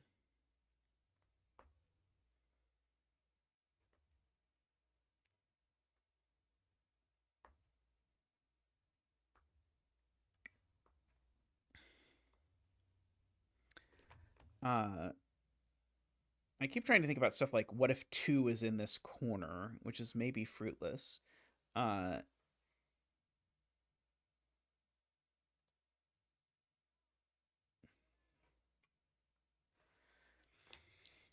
uh,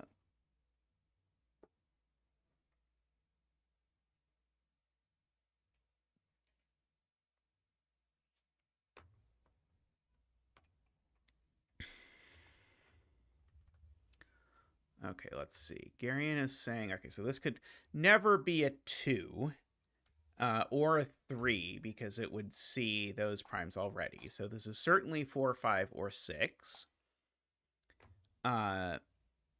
Which certainly looks nice next to that 5, 6, I suppose.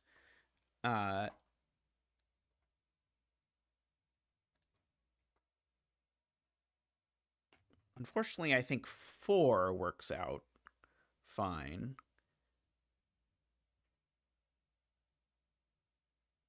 Let's see. Some people say can't be 5 and can't be 6. Let's see. So, so this, if this is 6, then the only composite it sees in its own box is this one. And then neither of these would be composite. That's not composite. So yeah, so then we need to see more of those. So this can't be a 6. Because of the fact that that can't be a 4.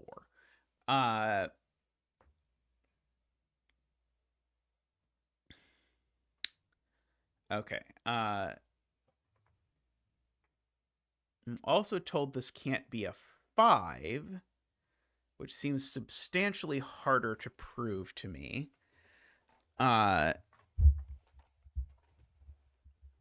Oh, it's because it makes this a 6? That's the problem?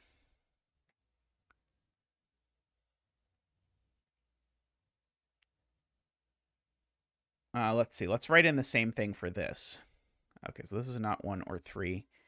It's also not 2 for similar reasons.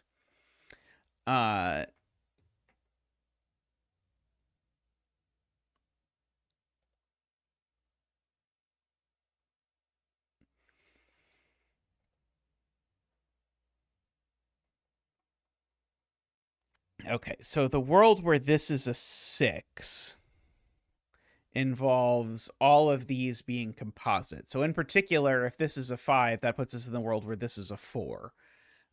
So that doesn't work. So this can't be a 5. I see. Okay, so this is a 4.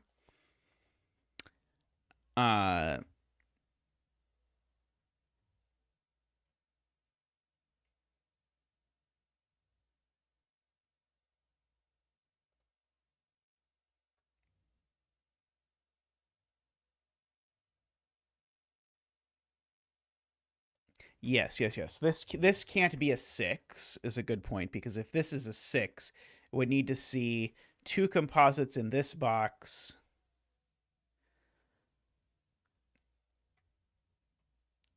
And yeah. So sort of like, what's the most composites it could see? Well, one of these could be composite. One of these could be composite. There could be 2 in this box, and then this one, but that's only 5.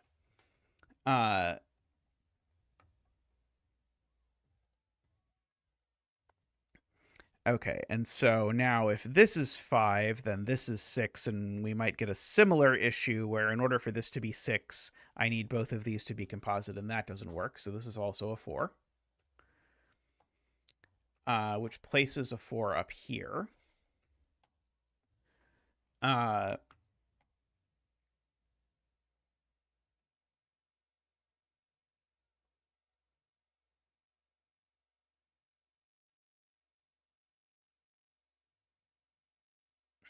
This is the last 4 in the puzzle. So I believe we can place it.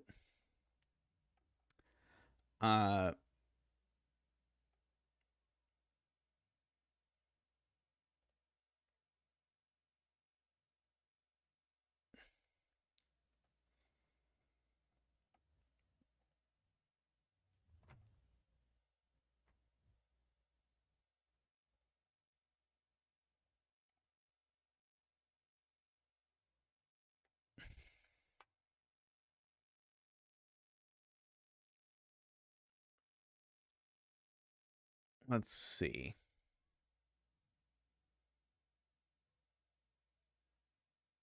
This 4 still needs 3 more that have to come out of those 4 cells. So 3 of these 4 cells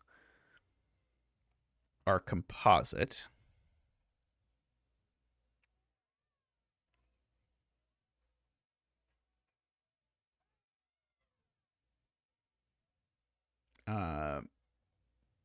Don't really know what to do with that.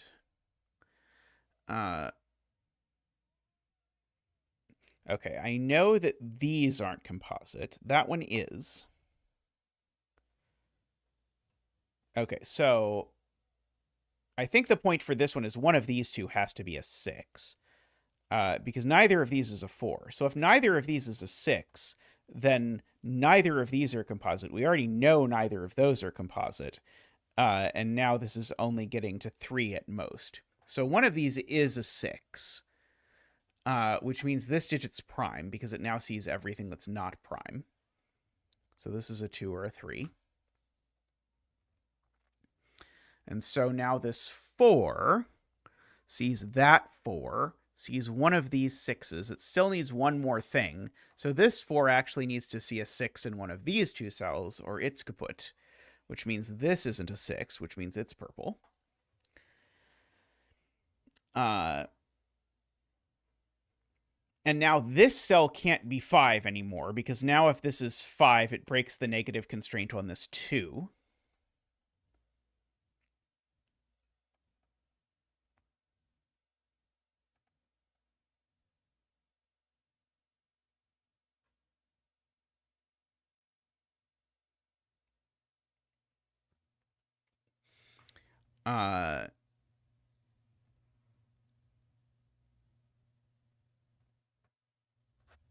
Okay, so this is 1, 2, not 3 or 4.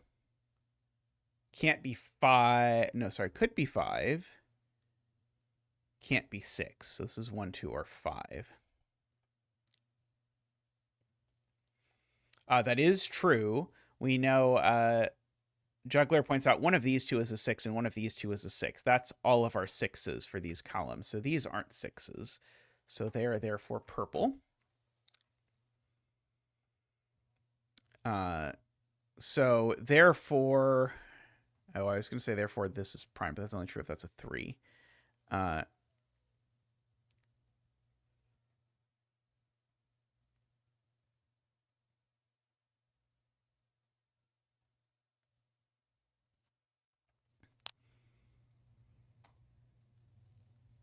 Yes. Wait. Couldn't it get broke? Couldn't the negative constraint get broken by this being a 5 in that universe?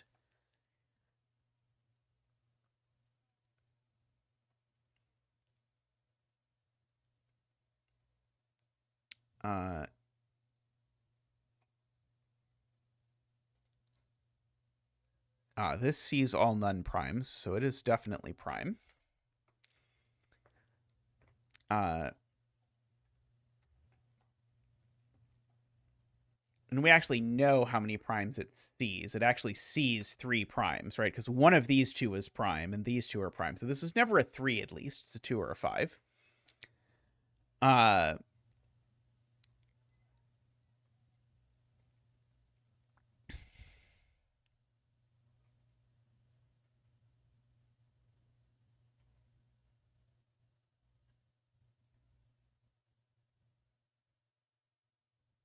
3 is placed in box 6. Oh, so it is. Yes, yes, yes. This is now the only place for a 3. Which makes that a 6. which makes that a prime. Okay, and so 1, 2, 3, 4, 5, 6. Okay, so this 6 sees its requisite 6 non-composite, so therefore this is composite. And therefore this is the 6, because we've said one of those two had to be a 6, and therefore this is the 6.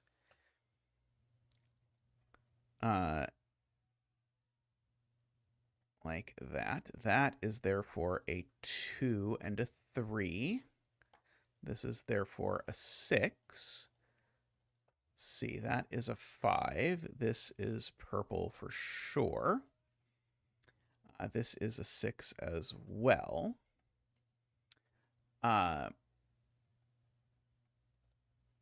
This is not a 5. This is purple by Sudoku. This is purple by Sudoku. And it's not a 2, because if this was a 2, it would be a circle. So it is a 5, and that's a 2. So that's a 2. So that's a 3 and a 2. So these are a 1-5 pair.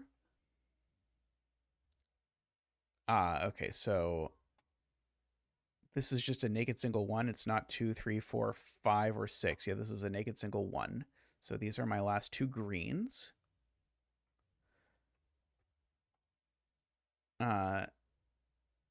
And so this is a prime, and this is a prime. So we can fill in that that is a 2, and that is a 5.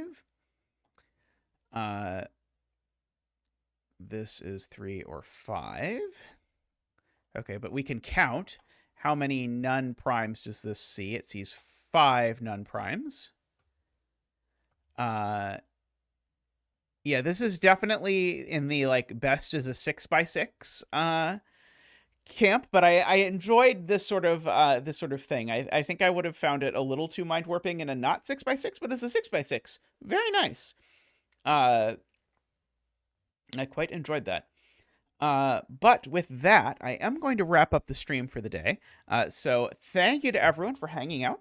If you're not subscribed to the channel, please do. If you are subscribed, please click the little arrow next to the subscription and turn on notifications, because that lets YouTube know that you're serious about thinking that we're cool and not just faking it. And so then YouTube showers us with additional viewers who might also like us and not just fake it. So anyway, so thank you to everyone for hanging out. Thank you to everyone who supports the channel in other ways, including financially. So if you want to support the stream financially, that is also always an option. Thank you for the donation earlier to ELSF. But you can do that by clicking the $sign in YouTube, wherever it is on your particular YouTube app, with things like memberships or whatever. So greatly appreciated to everyone who does that. And last but not least, thank you to the Turbines who've offered ongoing continuous support in large quantities. So thank you to Daniel, David, Franco, Nell, Nordy, and Plogtime. Thank you all. I'll see you all again real soon. Thanks for watching. Bye for now.